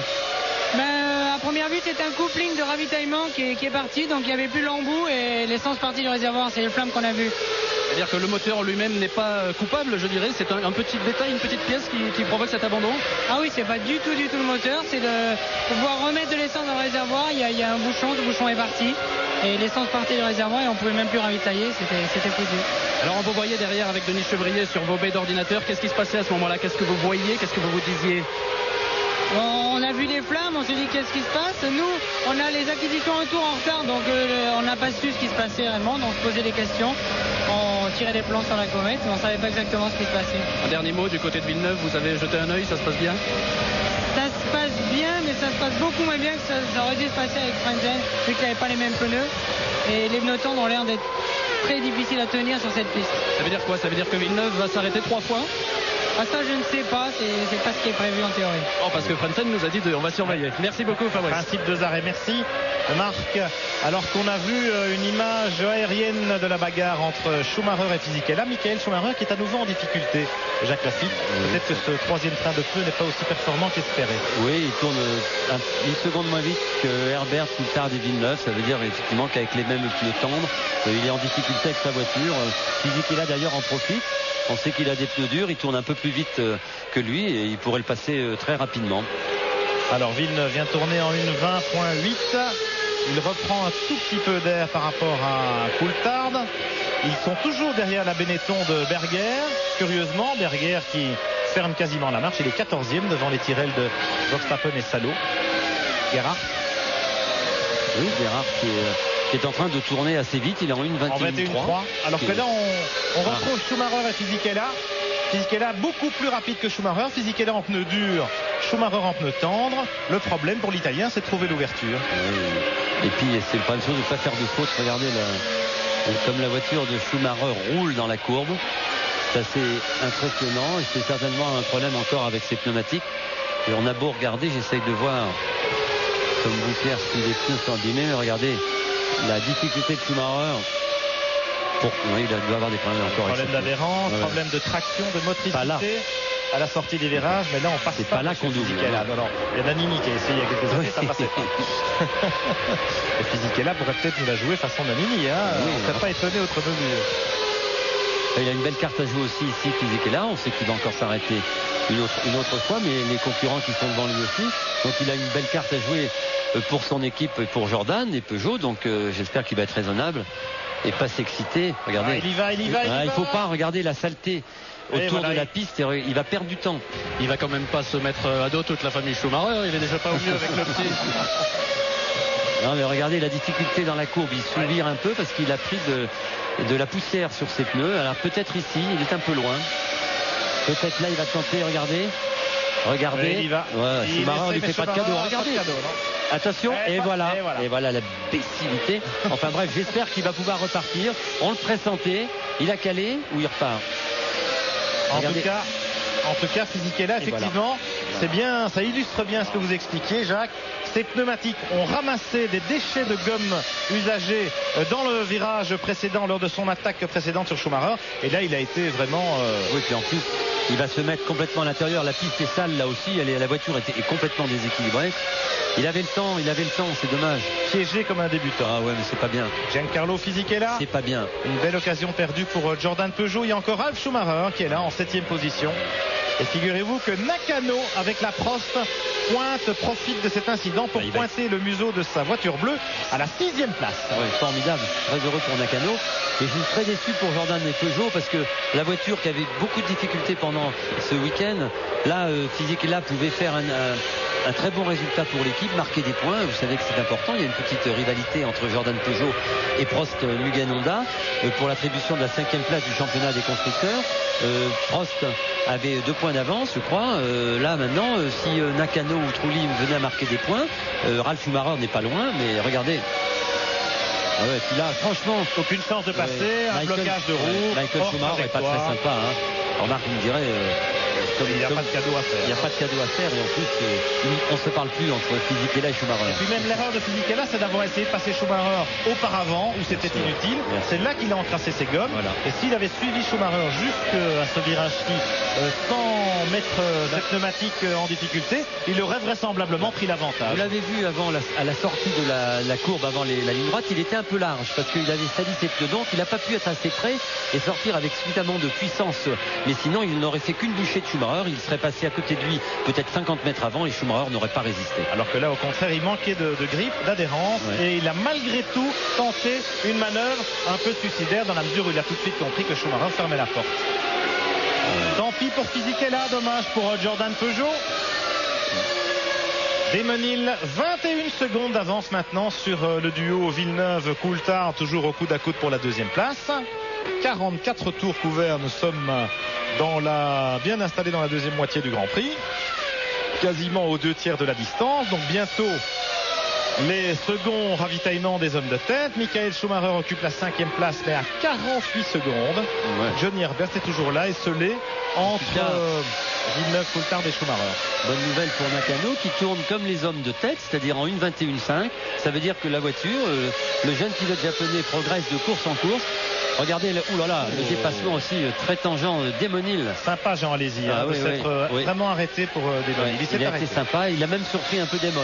Il l'a vu dans les rétros et Damon a été surpris. Damon a été surpris, enfin ça s'est bien passé heureusement pour Damon. Et je dis donc que Nakano fait une très belle course, il tourne aussi vite que Villeneuve et que Coulthard. Bon, on sait qu'il est équipé en pneus Bridgestone qui ont l'air très brillants en tout cas sur cette piste aujourd'hui. Et tant mieux pour nous et pour l'équipe Prost Honda et pour le jeune pilote japonais, parce que je pense qu'il est capable, il est à 1 seconde à peine de Michael Schumacher, il est à 11 secondes de Herbert, et si ça continue comme ça, Herbert qui tourne en 1,22,7, c'est-à-dire 1 seconde moins vite que Nakano, ça permettrait aux jeunes pilotes japonais à Prost, Mugen, Honda de revenir dans les points et d'être beaucoup mieux placés qu'on aurait pu le croire au départ. Diniz dans les stands, deuxième vague de ravitaillement, vous aviez raison Pierre. Alors que là c'est une Tyrrell qui s'écarte, c'est Mika Salo pour laisser passer Villeneuve et Hakkinen. Curieusement toujours la Benetton Berger. Et Berger qui a une bonne cadence depuis... Berger qui tourne dans les mêmes temps que les hommes de tête. Alors, incroyable, alors que Berger était complètement à la dérive en début de course. Je pense que vous savez, les problèmes de pneumatique que l'on évoquait, c'est certainement d'un train de pneus à l'autre, des différences énormes. Des différences énormes d'un train de pneus à l'autre. Schumacher en a été victime, allez-y certainement aussi. Ce qui n'est pas le cas chez Bridgestone, il faut le souligner. Les pilotes équipés en jaune n'ont pas l'air d'avoir de problème avec leur pneumatique. Regardez ce pauvre physique est là qui va aller pleurer dans l'herbe évidemment d'avoir réalisé une faute énorme d'un jeune débutant. Mais enfin quand même il est en Formule 1 et il n'est plus en Formule 3. Il y a Arnaud Trollet rentre au stand. Au sujet de Pedro Diniz qui est rentré juste avant, on a failli avoir une seule Arroz Yamaha aujourd'hui au départ du Grand Prix parce que ce matin Pedro Diniz était alarmé, affolé partout dans le hall de son hôtel. Il ne trouvait plus son passe, le précieux sésame qui permet de rentrer sur un circuit. Il a retourné toute sa chambre, il a fini par le retrouver sous son lit, là où on perd toutes ses affaires. Et finalement il est arrivé avec un peu de retard, mais il est là au départ. En tout cas, pas d'inquiétude pour Damon Hill. Il caracole en tête, il a 22 secondes d'avance, il tourne en 1,26. Ses concurrents, pour l'instant, avec la bagarre Villeneuve-Coulthard en 1,22, ils se gênent certainement. Ils ont doublé, allez-y, c'est ce qu'explique les temps autour. Et puis derrière, Schumacher, Nakano est le plus rapide derrière. Ralf Schumacher aussi en 1,24. Irvine en 1,26. Le comportement des pneumatiques aujourd'hui est très très bizarre. Il l'a été auparavant, mais c'est vrai qu'on assiste à... Alors je le disais tout à l'heure, quand on attend un peu... Schumacher aux prises avec Nakano qui attaque Schumacher. Oui, qu'il avait doublé et on l'a pas vu et Schumacher vient de redoubler au bout de la ligne droite. Nakano était passé devant, incroyable. Alors je vous le disais tout à l'heure, les pneumatiques, quelquefois quand on les chauffe trop, on attend un peu, c'est-à-dire on tourne un peu moins vite, 2 secondes d'autorite, et d'un seul coup les pneus reprennent, ce qui expliquerait peut-être que pas mal de pilotes ont des temps en aiguille, vous voyez, ça monte, ça descend, ça monte, ça descend. Des chronos qui font un peu l'élastique sur le Hungaroring cet après-midi. Une piste surchauffée, une deuxième vague de ravitaillement qui ne saurait tarder. Alors je vous propose de marquer une petite pause publicitaire et de revenir à Budapest dans un instant pour ne rien manquer de ce festin. 50e tour dans ce Grand Prix de Hongrie de Formule 1 et la surprise continue Damon Hill sur l'Arrows, un moteur Yamaha, toujours en tête du Grand Prix à la régulière avec, tenez-vous bien, 22 secondes d'avance sur ses poursuivants immédiats, Jacques Villeneuve et David Coulthard. Vraiment, Jacques, c'est une colossale surprise. On attendait peut-être un exploit isolé comme une performance en qualification grâce à des pneus un peu magiques ou à des circonstances vraiment favorables. Ici, on a une confirmation du potentiel de la Rose Yamaha qui a progressé de façon considérable. Vous avez raison, Pierre. On peut parler des pneus, c'est vrai. Une petite fumée là à l'arrière gauche de la voiture de Damon Hill. J'espère que c'est pas inquiétant pour le pilote anglais. En tout cas, c'est vrai que non seulement les pneus vont bien, ça on le savait, mais ce qu'il faut noter aussi, c'est que la voiture a énormément progressé parce que même avec des bons pneus, si la voiture n'est pas bonne, vous ne pouvez pas faire ces temps-là. 279 km/h 280 km/h quasiment en vitesse de pointe, 5 ou 6 km de moins que Villeneuve, et on sait que Villeneuve a peut-être un peu moins d'appui. Oui. Alors la Rose Yamaha aussi, c'est pas le moteur le plus puissant du plateau, bien entendu, même s'il a progressé. Oui, mais Le V10 Yamaha, mais c'est surtout le circuit de Budapest Hungaroring qui convient parfaitement à ce genre de châssis, à cette pneumatique, alors que Coulthard rentre au stand, c'est important parce qu'il est en bagarre pour la deuxième place avec Villeneuve. oui, pour Damon Hill, il faut savoir que la voiture marche mieux, elle marche mieux pendant toute cette saison, et on s'est aperçu que même Pedro Diniz était très rapide avec la voiture, et je crois que Damon Hill a trouvé un très bon réglage sur sa voiture samedi après-midi, ce qui lui a permis d'être en 3e position, et elle s'est confirmée maintenant, la voiture marche de mieux en mieux. Alors très bon pit stop pour Coulthard, 7 secondes seulement. Il repart devant Schumacher et Schumacher, parce que Michael est maintenant rejoint par son frère. Oui, La Johnny Ferrari Herbert est talonnée est par la rentré Jordan Peugeot. Nous avons Herbert dans les stands, il était 4e. Et le prochain sera Jacques Villeneuve au prochain tour vraisemblablement. Voilà, 2 secondes vagues donc des ravitaillements pour les hommes de tête. Ce sera dans 2 tours. Villeneuve dans un tour. Coulthard c'est fait. Herbert vient de repartir. Michael Schumacher 5e, Pierre va encore s'arrêter une fois. Ralf Schumacher 6e également, alors que Damon Hill, le leader, arrive dans les stands. Jean-Louis Moncey, on doit être sur le qui-vive chez Arrows. Totalement, tout le monde est prêt. Bien sûr, pas d'affolement, il ne faut pas faire de bêtises. Voilà, les pneus sortent tout à fait bien. Les 4 mécaniciens lèvent les doigts et il est reparti normalement avec un cours plein d'essence. 8 secondes d'arrêt pour Damon Hill, excellent ravitaillement dans les voitures, dans les équipes de tête. Alors Et voilà attention Jacques. chez Williams. Oui, Jacques s'arrête également. Donc Damon Hill va conserver la tête en tout cas par rapport à Villeneuve. Berger s'est arrêté juste devant le Canadien. Donc c'est le deuxième et dernier arrêt. 7 secondes 3. Parfait, signe de contentement chez Williams. Et il est peut-être gêné par Oui, la Benetton. il est gêné. Il y a Berger devant lui qui est Et il y a reparti juste devant. Coulthard qui déboule là-bas à l'autre bout de la ligne droite, alors que les 2 Schumacher rentrent au stand en même temps. Coulthard à l'autre bout de la ligne droite, il est juste devant Villeneuve. Ça y est, il est deuxième, non. Il a traîné trop tard à l'extérieur et Villeneuve reprend l'avantage à la corde. Incroyable, Coulthard, Villeneuve qui le bloque. Coulthard qui va tenter le tout pour le tout dans le deuxième virage. Mais non, Villeneuve conserve la deuxième place. En tout cas, Extraordinaire. très belle passe d'armes entre les deux pilotes. Vous avez vu comme c'est intéressant. Alors, 7 secondes 9 de ravitaillement pour Ralf Schumacher. Michael Schumacher repart juste devant lui. Duel fratricide pour la 5e place avec Nakano et la Prost Mugen Honda qui vient s'intercaler entre les 2 Schumacher. Alors que Coulthard essaie d'attaquer Villeneuve à la chicane, ça bombarde, il va passer. Oh là là. Alors vous savez pourquoi? Parce que Coulthard a des pneus un peu plus chauds que ceux de Villeneuve. Ils viennent de partir des stands et bon, vous voyez, le problème va se régler vite parce que les pneus de Villeneuve sont en train de se réchauffer et il va être beaucoup plus difficile à Coulthard, ce qui explique cette embellie. Je veux dire, c'est pourquoi Coulthard a essayé de tous les moyens de le doubler parce qu'il sait qu'après ça sera impossible. La preuve, ça fait 20 tours qu'il essaye de le doubler alors que la McLaren Mercedes semble un peu plus performante que la Williams Renault cet après-midi et il n'y parvient pas. Jean Lézy dans les stands, Jean Lézy actuellement 10e à un tour. Alors que Berger pointe en 13e position. Un arrêt très long, 15 secondes pour Jean Lézy. Et voilà pour Coulthard, eh bien je crois qu'il a raté le coche. David. Et il doit s'en mordre les doigts. Oui, parce que ça s'est joué à 1/10 près pour les ravitaillements des mécaniciens. Bien sûr. Et je pense que si Coulthard était reparti devant Villeneuve, eh bien l'écart devrait se creuser entre la McLaren et la Williams. Oui, c'est pas fini pour Coulthard. Évidemment, la bagarre va être intense entre ces 2 pilotes. Mais c'est vrai que Coulthard a préjugé. Vous avez vu au dépassement au bout de la ligne droite quand ils sont sortis des stands, Villeneuve malin est resté bien au milieu de la piste et a obligé Coulthard à aller prendre un peu de poussière, ce qui explique ce petit débordement et ce redoublage instantané de Jacques Villeneuve sur Coulthard.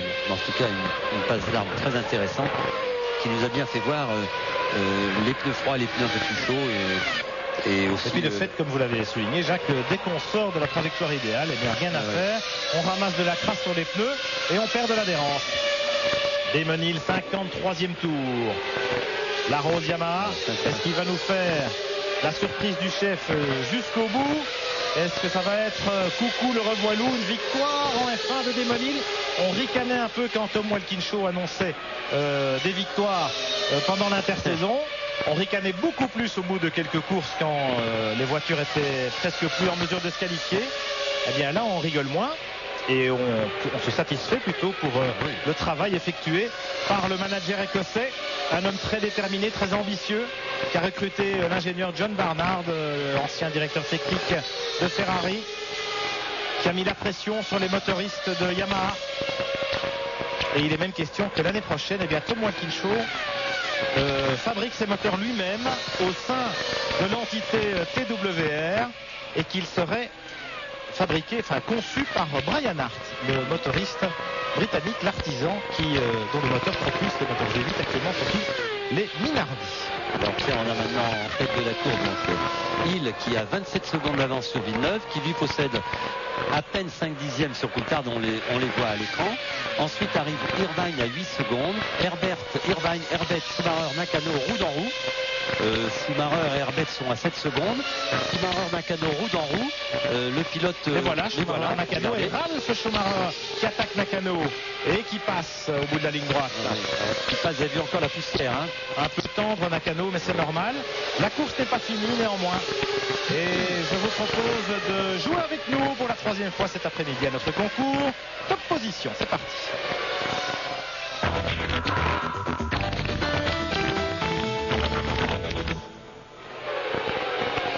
Tiercé dans l'ordre pour gagner le plein d'essence pendant un an auprès de notre partenaire. Pierre Rondit, je suis avec Daniel Odetto, qui est l'un des patrons de l'équipe Arrows Yamaha. Alors, Daniel, comment déjà peut-on expliquer ces progrès soudains de la Rose et du moteur Yamaha? C'est surtout le travail qui commence à payer. Sur le moteur Yamaha, il faut voir la fin de la course, bien sûr, parce qu'on a toujours des soucis de fiabilité.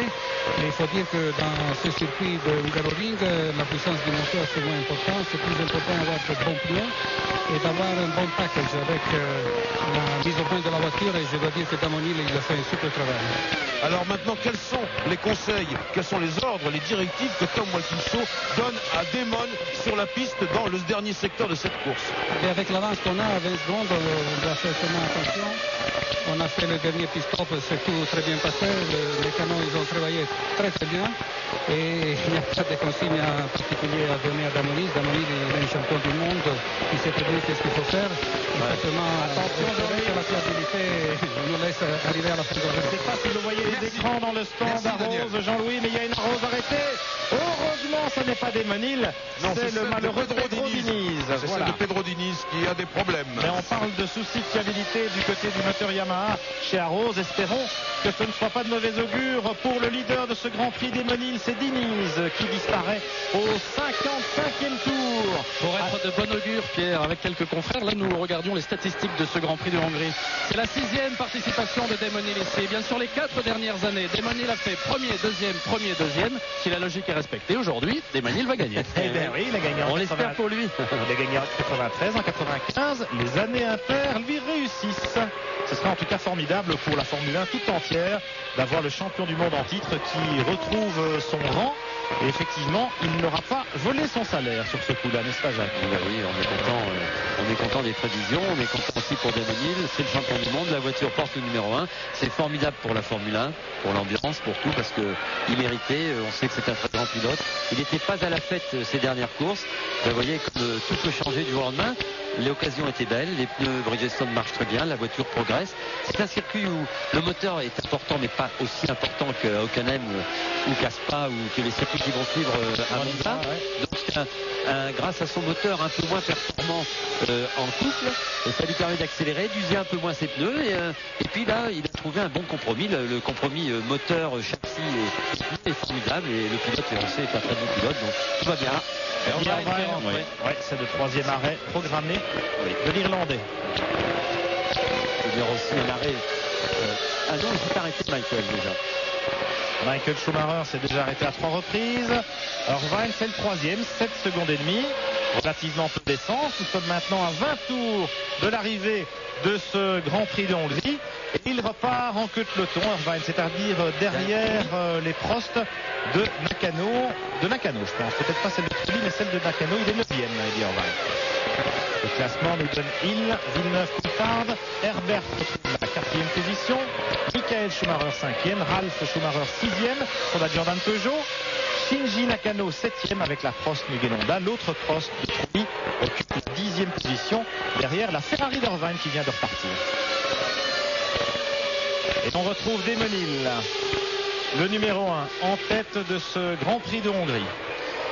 Et on a peut-être une petite pensée, Jacques, pour Olivier Panis, parce qu'on se dit que Panis chez Prost, avec les Bridgestone aujourd'hui sur ce circuit du Hungaroring, aurait peut-être été en mesure de réussir ce coup-là, le coup qu'il est en train de réussir. Oui, parce que c'est un circuit très difficile pour la mise au point des voitures. C'est un des rares circuits où on met énormément d'appui, où on va pas très vite. C'est pas Monaco, c'est pas l'Argentine, et on se sert un peu plus de ces virages pas très rapides. L'aérodynamique est quand même moins important que sur des circuits rapides. Il faut savoir régler sa voiture mécaniquement. Et le jeune Trulli, qui a moins d'expérience évidemment qu'Olivier, a eu beaucoup de difficultés à mettre au point sa voiture. Demonil est arrivé, Demonil, il est champion du monde, il a beaucoup d'expérience, et je suis persuadé, je suis d'accord avec vous, que Olivier nous manque beaucoup, hein. Il manque beaucoup à Prost, il nous manque aussi à nous évidemment. Bonjour Olivier, j'espère que tout va bien et qu'on va te revoir bientôt. L'expérience en tout cas joue un rôle important sur ce type de tracé. Vous l'avez souligné, Jacques. Demonil le prouve en ayant bien travaillé sur l'adhérence mécanique de son Arrows Yamaha. Il est parvenu à cette performance exceptionnelle en qualification qu'il a porté en quelque sorte en tête du Grand Prix, grâce aussi aux pneumatiques Bridgestone, très performants par forte chaleur, comme ici sur le Hungaroring. Bridgestone qui n'a jamais remporté évidemment la moindre victoire en Formule 1, c'est leur première saison en F1. Goodyear domine la Formule 1 depuis 10 années, plus de 350 succès pour le manufacturier américain, mais là la victoire de Demonil sonnerait aussi peut-être un changement en la matière et une guerre des pneumatiques qui va peut-être s'ouvrir dans l'avenir à d'autres manufacturiers. On pense notamment à Michelin, à l'horizon 99. Oui, pourquoi pas. En tout cas, il faut noter qu'il n'y a pas que Demonil qui est équipé en pneus Bridgestone et que les autres pilotes, le premier, c'est Nakano qui est maintenant en 7e position, qui tourne aussi très vite, mais un peu moins vite, 5-6 dixièmes moins vite que Hill. Ce qui veut dire que Hill a fait un très bon réglage, a trouvé des très bons réglages sur sa voiture, et chapeau à Demonil, quoi. Je veux dire, il y a d'autres pilotes derrière plus jeunes comme Trulli. Voilà, oui, belle image. Schumacher contre Schumacher. Ouais. Alors Nakano, il n'est pas loin derrière, il est juste derrière ces deux hommes. Schumacher contre Schumacher, les deux frères.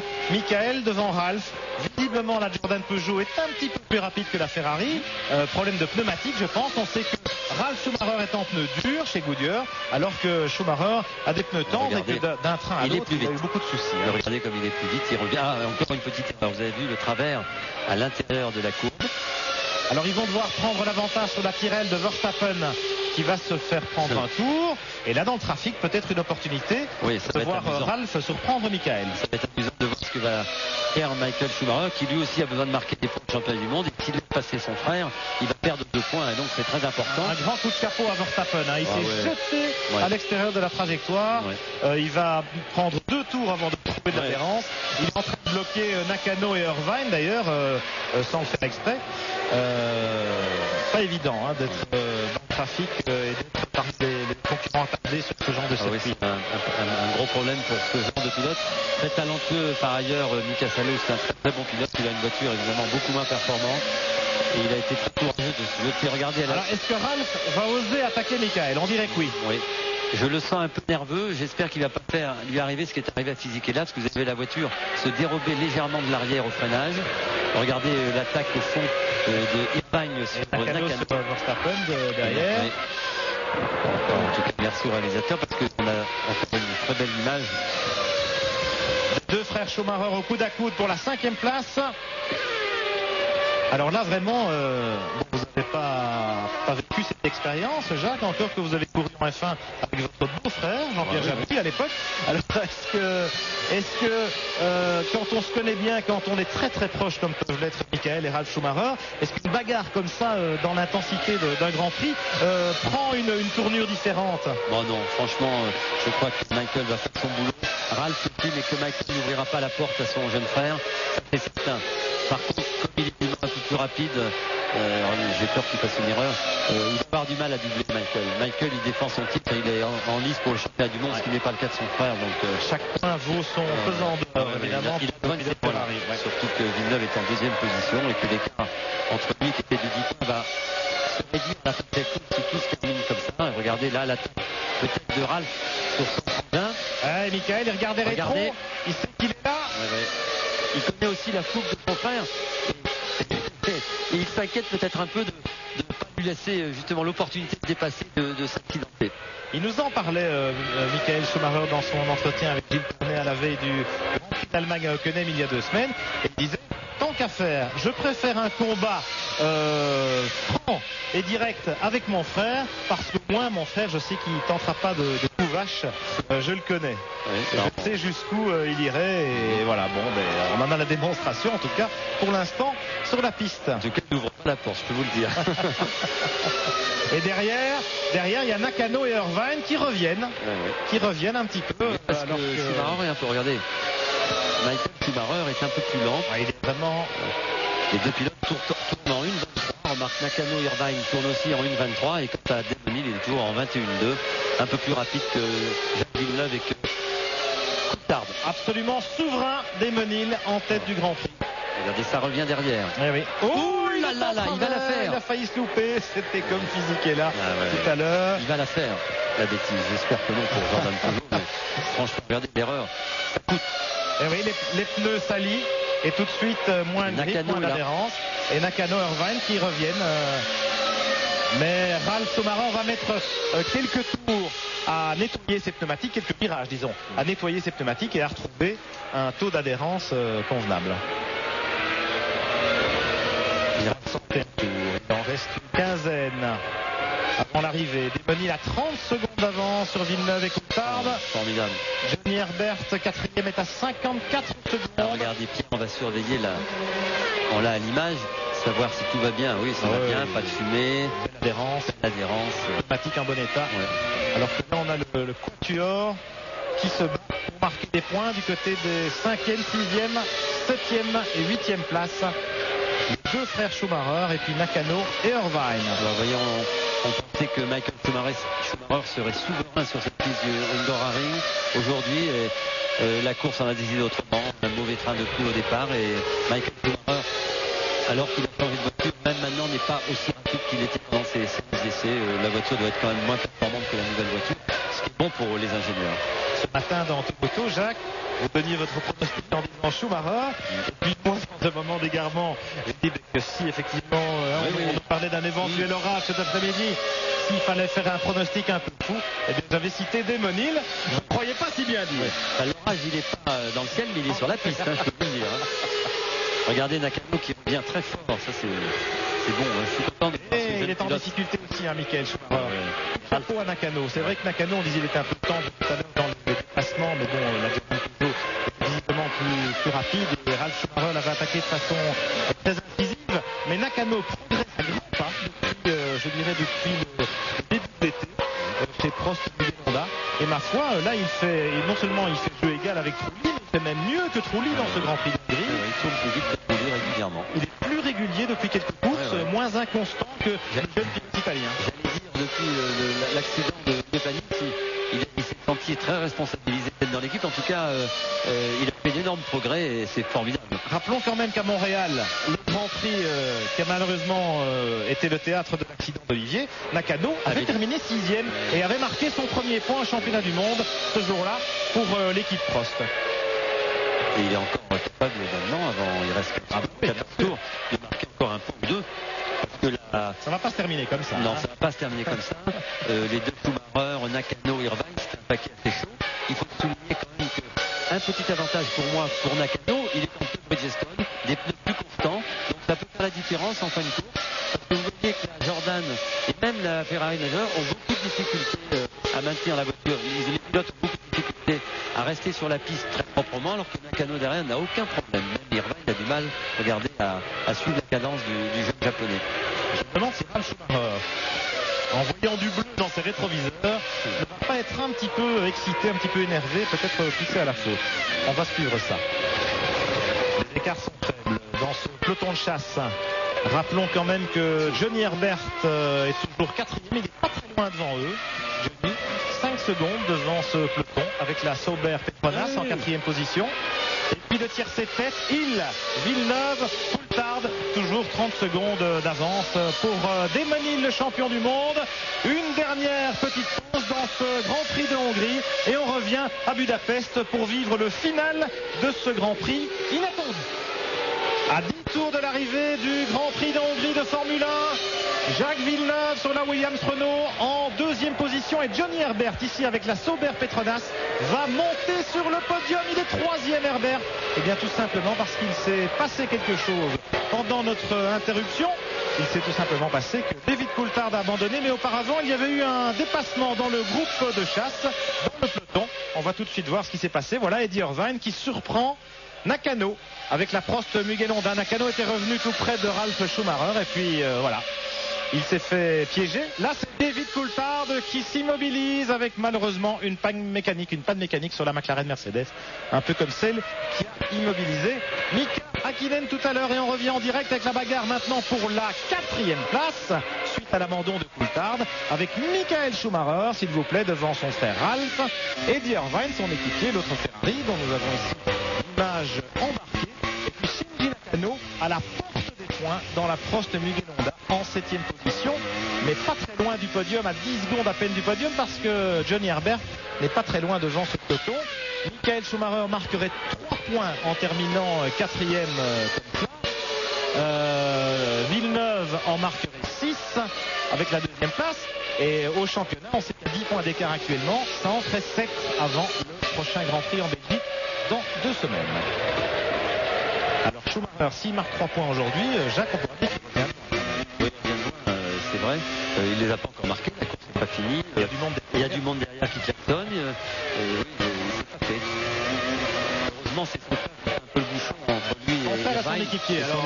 Alors, a priori, ça m'étonnerait qu'il puisse l'attaquer, voilà, si vous voyez ce que je veux dire. Moi aussi. Et puis Nakano, malheureusement, semble pas tout à fait avoir Attendons, Pierre, la fin de la course, parce que les pneus, il reste 10 tours, les pneus vont commencer à souffrir pour les équipes Goodyear qui sont devant Nakano. Et regardez. J'allais vous dire peut-être que Nakano n'a pas tout à fait la bouteille, quoi. L'expérience, c'est vrai pour Ralf Schumacher également. Ralf Schumacher qui effectue son premier Grand Prix ici sur ce circuit.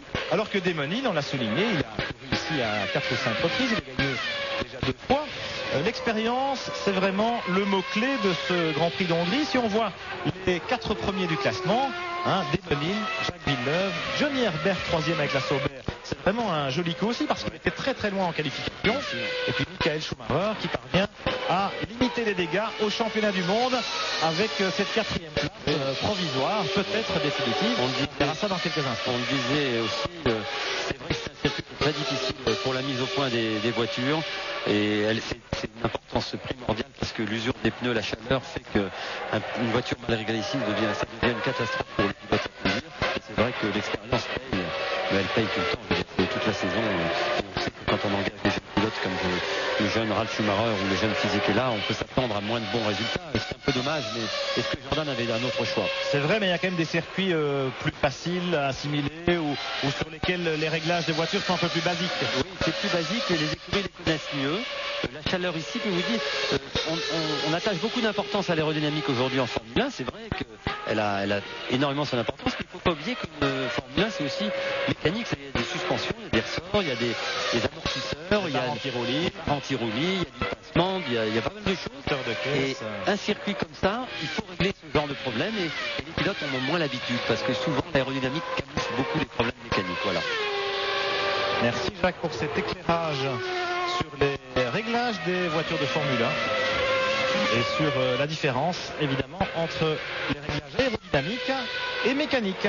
Alors on peut gagner de l'adhérence par exemple en modifiant des ailerons, des braquages d'ailerons, des degrés d'inclinaison d'ailerons, mais aussi en assouplissant des suspensions. Bien sûr, surtout sur un circuit comme ça où il y a beaucoup plus de virages lents et les suspensions reprend un peu le rôle qu'elle avait au départ de la voiture en tout cas et de la Formule 1. Elle reprend un peu un rôle qui était beaucoup plus important il y a quelques années, qui est de moins en moins du fait de ces phares aérodynamiques que l'on met aujourd'hui sur les voitures. Alors la gueule de vipère, le serpent qui orne le museau de la Jordan Peugeot de Ralf Schumacher, va-t-il pouvoir aller piquer son grand frère là-bas? Eh bien, c'est le suspense de la fin de course. Oui. Évidemment, chaque point vaut de l'or, on l'a dit, dans le cadre de la course au titre mondial. La bagarre pour le titre de champion du monde entre Michael Schumacher et Jacques Villeneuve. Oui. Eh bien, elle est peut-être relancée aujourd'hui avec l'écart qui va être réduit en faveur du Canadien. Merci à Damon Hill. Schumacher peut remercier Damon Hill et Bridgestone et Arrows, parce que s'il reste en tête de la course, qui est en 70e tour, il reste 7 tours à parcourir, va faire les affaires de Schumacher, parce que sinon Villeneuve aurait empoché 10 points, et là la différence, il n'y aurait plus que 3 points d'écart entre les deux pilotes, c'est quand même un peu différent. Alors espérons qu'en tout cas on a des belles images et une belle fin de Grand Prix pour cette 4e place. Un beau peloton en pleine bourre pour les places d'honneur de ce Grand Prix de Hongrie. Jacques, je voudrais quand même aussi souligner une relative contre-performance, vous l'avez déjà dit, c'est Ferrari finalement. On croyait que le Hungaroring il était taillé pour Schumacher et pour sa Ferrari F310B. On pensait que les Williams étaient un petit peu en difficulté, en tout cas aux essais libres, on l'avait constaté, ils avaient un petit peu corrigé le tir en qualification. Et puis là, quand même, d'abord la grosse surprise c'est la rose des Damon Hill. C'est sans doute en grande partie expliqué par le comportement des pneus Bridgestone. Mais ensuite, entre les châssis Williams et Ferrari, c'est pas aussi évident que ça. Et les circuits qui restent jusqu'à la fin de la saison vont faire que le championnat risque d'être quand même très équilibré, très partagé. Bien sûr, pour en revenir à la voiture de Michael Schumacher, vous savez qu'il a changé de voiture, qu'il avait un nouveau châssis, une voiture un peu mieux équilibrée. La preuve en est que cette voiture n'est pas très bien réglée. On a remis les suspensions, on a tout refait rapidement en 3 heures de temps entre la séance d'essai du matin, le warm-up et le départ de la course. Mais a priori, en général, Irvine est un peu plus loin de son coéquipier. On sait qu'il était très rapide aussi ici. Mais la différence n'est pas ce qu'elle était d'habitude. Ce qui expliquerait, et j'en suis à peu près sûr que Schumacher le dira, je pense, que cette voiture, il avait des problèmes. Elle est moins bien réglée que sa voiture de course. Et elle est aussi moins bien réglée que la voiture d'Eddie Irvine, qui est presque plus rapide en ce moment que Ralf Schumacher.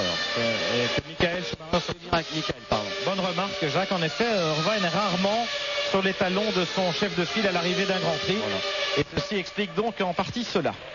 Villeneuve, deuxième. On revient tout de suite sur le peloton de chasse. On n'a pas beaucoup vu Johnny Herbert qui est maintenant troisième avec la Sauber. On voit pas beaucoup non plus Damon Hill. Tant mieux pour eux. Ça veut dire que tout va bien. Tout va bien, oui. Pas de nouvelles, bonnes nouvelles. Damon. Ce serait vraiment moche d'abandonner si près du but. Et Damon, je crois qu'il ne va pas en revenir lui-même, franchement, Jacques. Hier, je l'ai vu après les qualifications. Il tombait un peu de l'armoire. Bon, il savait qu'il y avait un coup à jouer. Il était conscient que les Bridgestone pouvaient lui permettre de faire une bonne qualification dans les 10 premiers, peut-être même dans les 6 premiers. Il était quand même très étonné de se retrouver troisième. Et puis, il a dominé le Grand Prix du départ à l'arrivée comme il l'a fait. Je pense que lui-même doit être très surpris, très étonné. Et ça va certainement relancer un peu la mécanique et les relations à l'intérieur de l'équipe entre Tom Walkinshaw et Damon Hill. On sait qu'il y avait eu un peu de tirage au moment du Grand Prix d'Angleterre et que Damon est en négociation avec certaines écuries pour 98.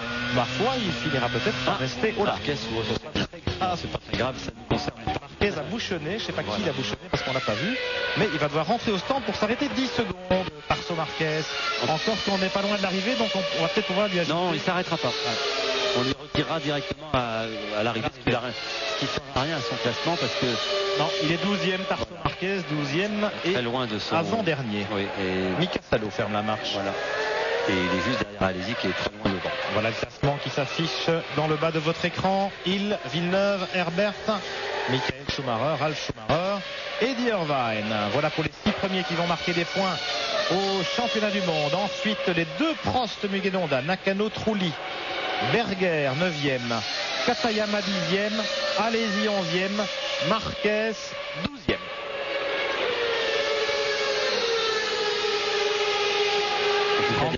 Damon Hill, je ne sais pas où il en est dans sa voiture et dans sa tête, mais ça doit vous dire parce que se retrouver comme ça en tête d'un Grand Prix après toutes les épreuves qu'a suivi ce pilote pendant ce début de saison, pendant ces 10 courses, on sait, c'est vrai, on était très heureux qu'il se qualifie. Vous vous souvenez, en Australie, on était inquiet, heureux de la performance. On avait été heureux aussi une autre fois quand il y avait beaucoup de difficultés pour se qualifier. Et qui aurait cru, et lui le premier est avec nous, qu'il serait en tête d'un Grand Prix. Je crois que c'est pas une revanche parce que je crois pas que Damon Hill soit un revanchard, mais en tout cas ça prouve que c'est un grand champion et qu'il faut faire confiance à des garçons comme ça. On n'est pas champion du monde pour rien, je veux dire, c'est pas par hasard. À mi-saison, avec le compteur à 0, on trouvait un peu pathétique la position de Damon Hill chez Arrows Yamaha. Et puis il y a eu le sursaut de Silverstone déjà, le nouveau moteur Yamaha qui est arrivé à Magny-Cours. Si mes souvenirs sont bons, le sursaut de Silverstone avec ce point, cette 6e place qui avait été accueillie en Grande-Bretagne comme une victoire pour Desmenil. Et on se disait que ce serait peut-être le seul point qu'il marquait cette saison, champion du monde. Et puis là, il va en marquer 10 d'un coup, dis donc. Et puis surtout, on peut encore le souligner, John Barnard, qui a été viré proprement de chez Ferrari. On disait que Barnard était un ingénieur fini. Alors c'est vrai que il a dû faire un boulot incroyable sur les voitures parce que on peut dire les pneus, on peut dire tout ce qu'on veut. Desmenil fait champion du monde, les pneumatiques sont formidables, mais il faut aussi que le châssis marche. Et le châssis, aujourd'hui, c'est John Barnard qui est en charge de la mise au point de ce châssis et il a fait un boulot formidable. Et puis Tom Walkinshaw, le patron de TWR à Rose, c'est un gagnant. C'est un gagnant, rien à faire. Il a gagné tout ce qu'il a entrepris dans toutes les disciplines dans lesquelles il a fait courir sous la bannière du TWR, des voitures de tourisme, des sports prototypes, les Jaguars, aux 24 heures du Mans. Il a ensuite pris la direction de l'engineering chez Benetton et c'est sous sa direction que Benetton est devenu un top team et a remporté des championnats du monde avec Michael Schumacher. Alors je crois qu'aujourd'hui pour ces hommes-là, eh bien ce sera indiscutablement un grand jour. Jean-Louis Moncey, vous êtes dans le garage de l'équipe TWR à Rose et je crois que l'émotion maintenant est très très intense, très forte sur le visage des mécaniciens. Elle est à son comble, Pierre, vous l'imaginez. Certains des mécaniciens maintenant ne veulent même plus regarder l'écran. Ils ont la tête dans les genoux, ils sont assis par terre. Je peux vous dire aussi qu'il y a une foule absolument incroyable. Même les cuisinières du motorhome sont venus, même le chauffeur du camion, tout le monde est là. Et tout le monde, bien sûr, attend. Alors que là, c'est Marquez qui repart, je crois, après sa pénalité. Absolument.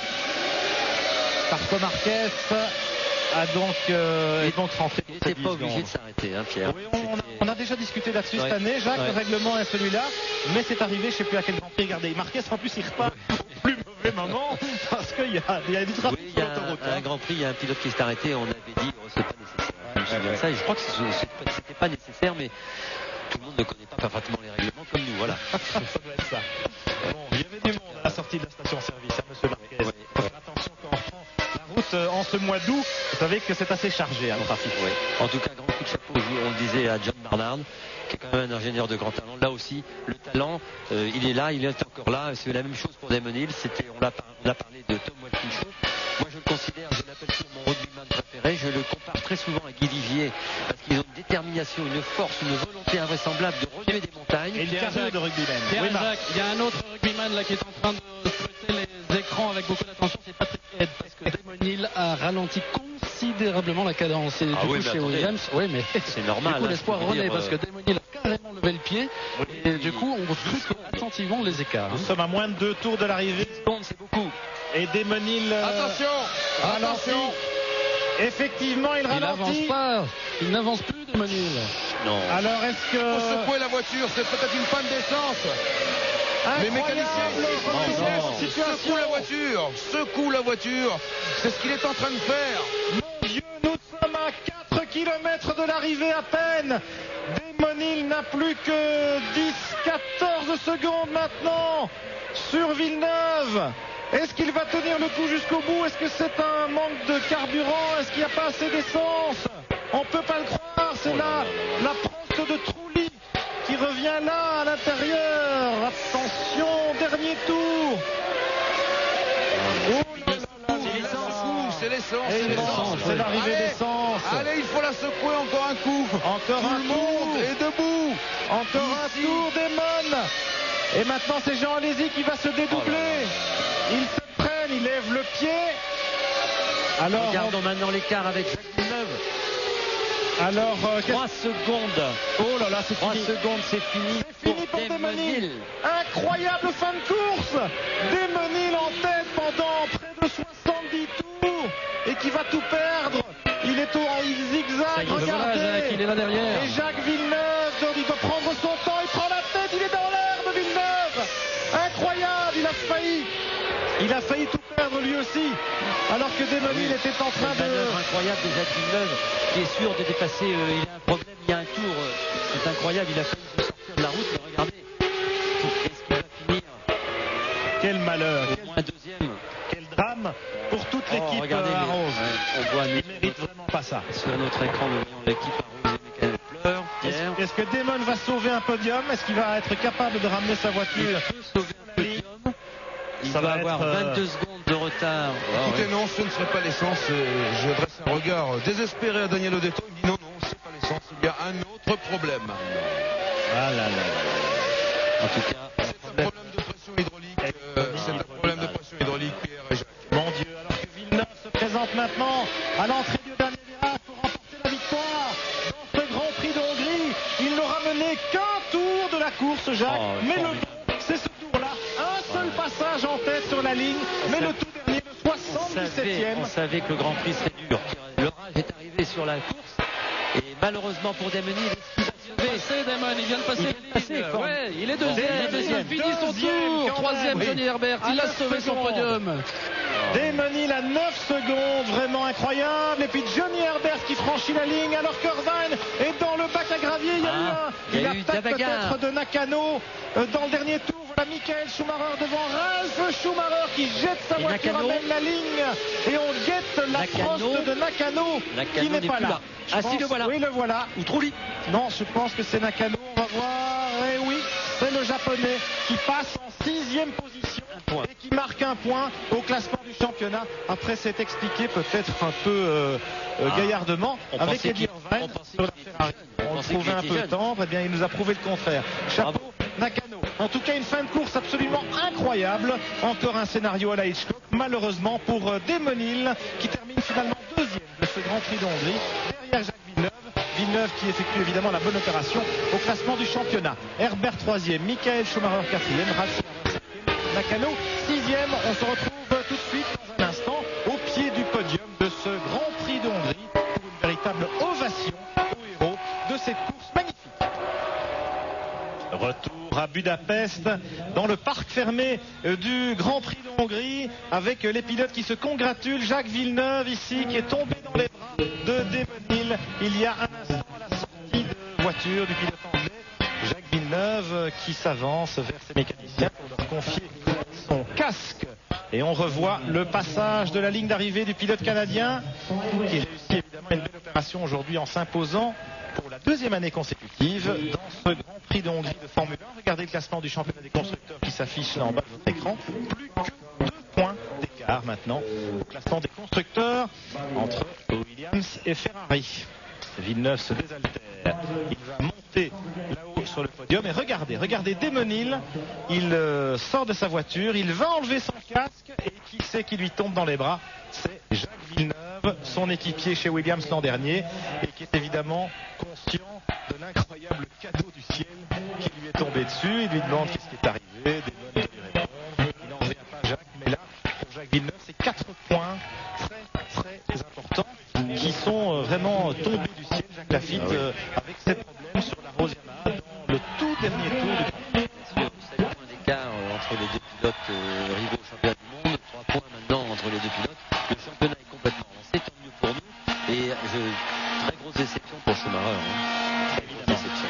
Regardez. Villeneuve sur la plus haute marche du podium ici à Budapest. Demonil deuxième et Johnny Herbert, un autre Britannique sur la troisième place qui a réussi une course isolée, discrète mais extrêmement efficace avec la Sauber Petronas. On écoute l'hymne national canadien pour saluer la victoire de Jacques Villeneuve.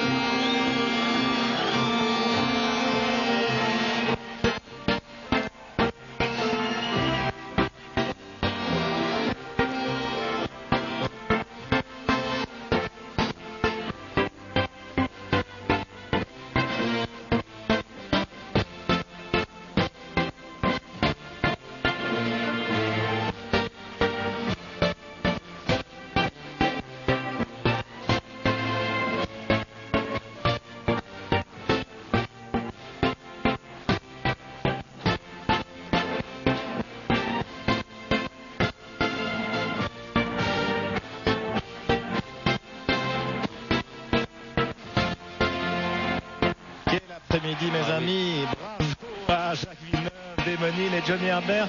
Demonil très fair-play, qui n'a pas l'air trop abattu par cet incroyable coup du sort. Ensuite, le God Save the Queen pour Damon, pour Johnny et pour Williams.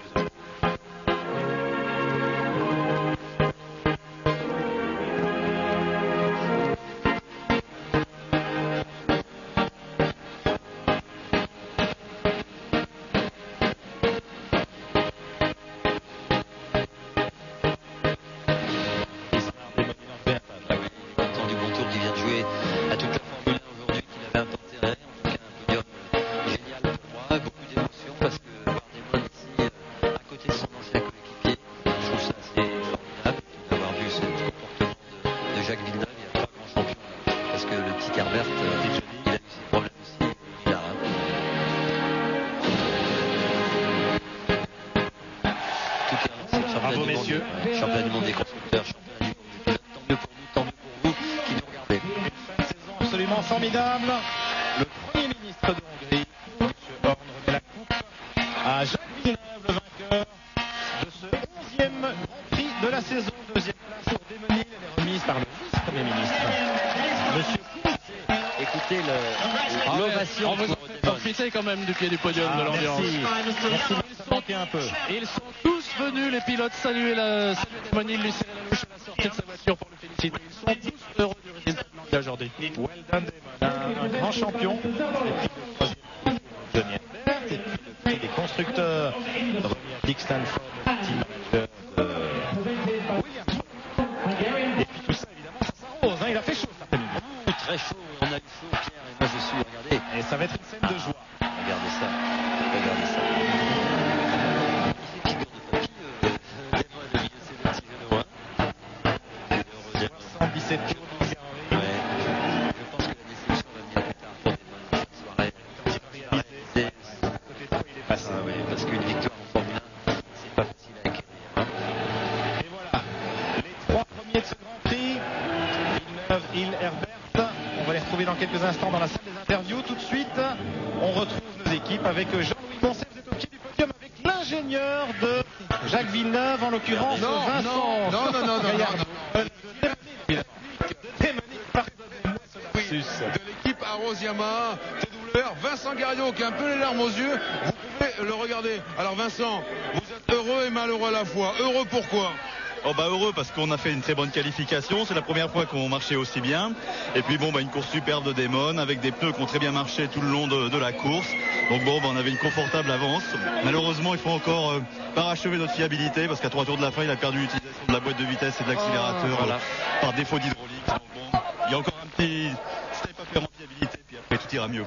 Une question un peu méchante. Ça a marché parce qu'ici on était à Budapest. Vous attendez le même genre de résultat à Francorchamps par exemple ou à Monza ?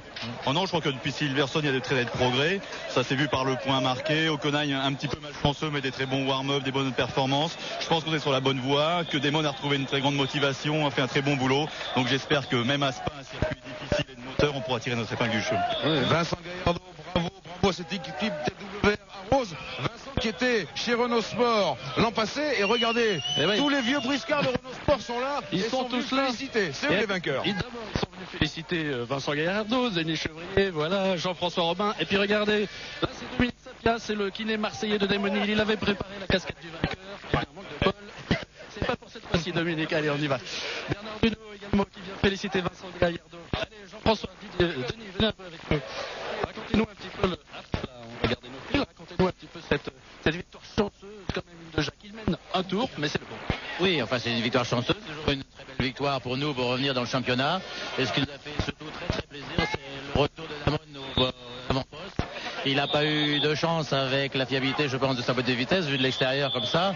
Mais il est là et il va revenir avec nous dans les premières places. Marc Minaris vous interrompt parce qu'on va retrouver en salle d'interview les grands vainqueurs de ce Grand Prix. C'est Jacques Villeneuve qu'on écoute maintenant. En direct. Voilà, il a eu des problèmes de pneumatique en début de course, nous précise Jacques Villeneuve. Malheureusement, on ne l'entend pas, je ne sais pas si vous l'entendez.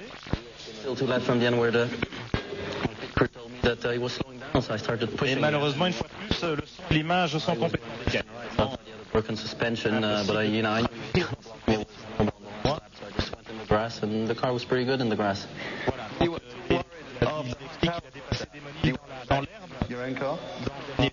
Voilà. I'm not sure why he dropped out. I didn't know, but it's a shame because we didn't have. C'est pas pourquoi Frentzen a abandonné. C'est dommage parce qu'il n'avait pas les mêmes thématiques et qu'il aurait été certainement être près de Damon en fin de course. Et voilà, on se tourne vers Demonil évidemment. Après 11 courses, il s'est retrouvé en position de gagner aujourd'hui.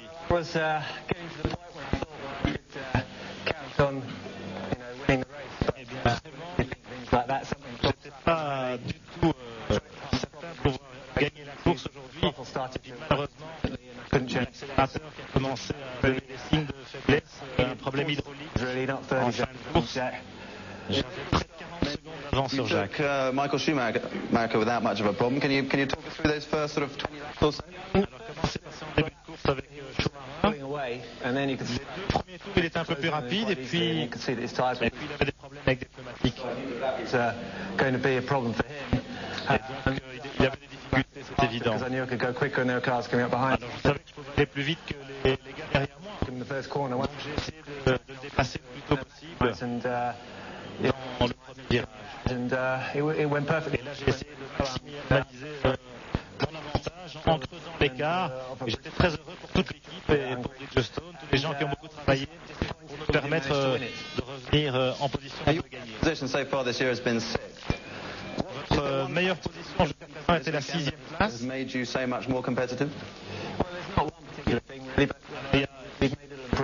a beaucoup progressé dans tous les domaines. J'ai beaucoup utilisé mon expérience ici sur ce circuit. Et j'ai donc j'avais le bon réglage pour la course. Bravo, félicitations à Damon Hill. Alors un petit mot de Johnny Herbert qui s'incline devant le succès de Damon. Très bien. On va retrouver maintenant au micro de Marc Minary, Denis Chevrier, qui est un grand supporter de Damon Hill devant l'éternel. Mais oui, un grand supporter de Damon Hill. Denis, vous deviez être partagé aujourd'hui entre souhaiter une victoire de Damon, quand même vous avez eu un titre avec lui l'an dernier, et puis la victoire de votre pilote, Jacques. Racontez-moi un petit peu ça. Oui, je crois qu'à partir du moment où, pour Williams, à partir du moment où Frentzen a été contraint à l'abandon, on perdait notre principale chance sur le papier à ce moment-là de la course de l'emporter. C'est-à-dire que le choix de pneus qu'avait fait Insarad s'était vraiment révélé être le meilleur, c'est-à-dire que c'était le seul certainement qui, à la régulière, pouvait aller suivre Damon Hill. Et malheureusement, donc là, on peut dire qu'on n'a pas eu de chance sur cet événement. C'est l'incident qui frappe à Insarad. À partir de ce moment-là, on se retrouve avec seulement Jacques pour défendre nos chances. Et puis assez clairement, il est venu que déjà faire deuxième avec les problèmes de gestion de pneus qu'il y avait à faire. C'était une espèce de victoire pour lui. C'était ce qui pouvait arriver de mieux. Et on se réjouissait de voir Damon revenu au plus haut niveau et faire un tour, un grand prix comme il sait les faire. Et c'est-à-dire en tête vraiment du début à la fin avec une maestria, etc. Et puis bon, la technique a répondu, je dirais. C'est vrai que d'un point de vue fiabilité, les Williams sont quand même supérieurs à ce que j'ai pu montrer jusqu'à présent les Arrows et TWR.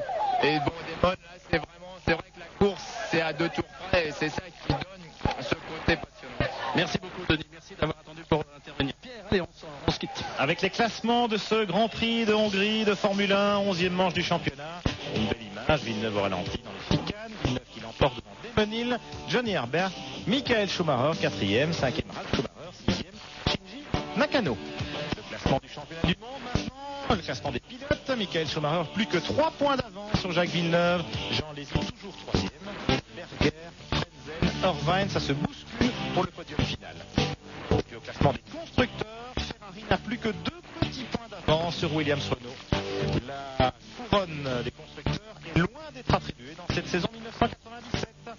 Voilà pour ce Grand Prix d'Hongrie. On se retrouve dans 2 semaines en Belgique sur le magnifique circuit de Spa-Francorchamps pour le 12e round du championnat 97. Tout de suite, comme d'habitude, Marc Minary nous présente cette prochaine épreuve. Bonne fin de journée sur TF1. Villedo, d'accord. On a payé à cet endroit-là certains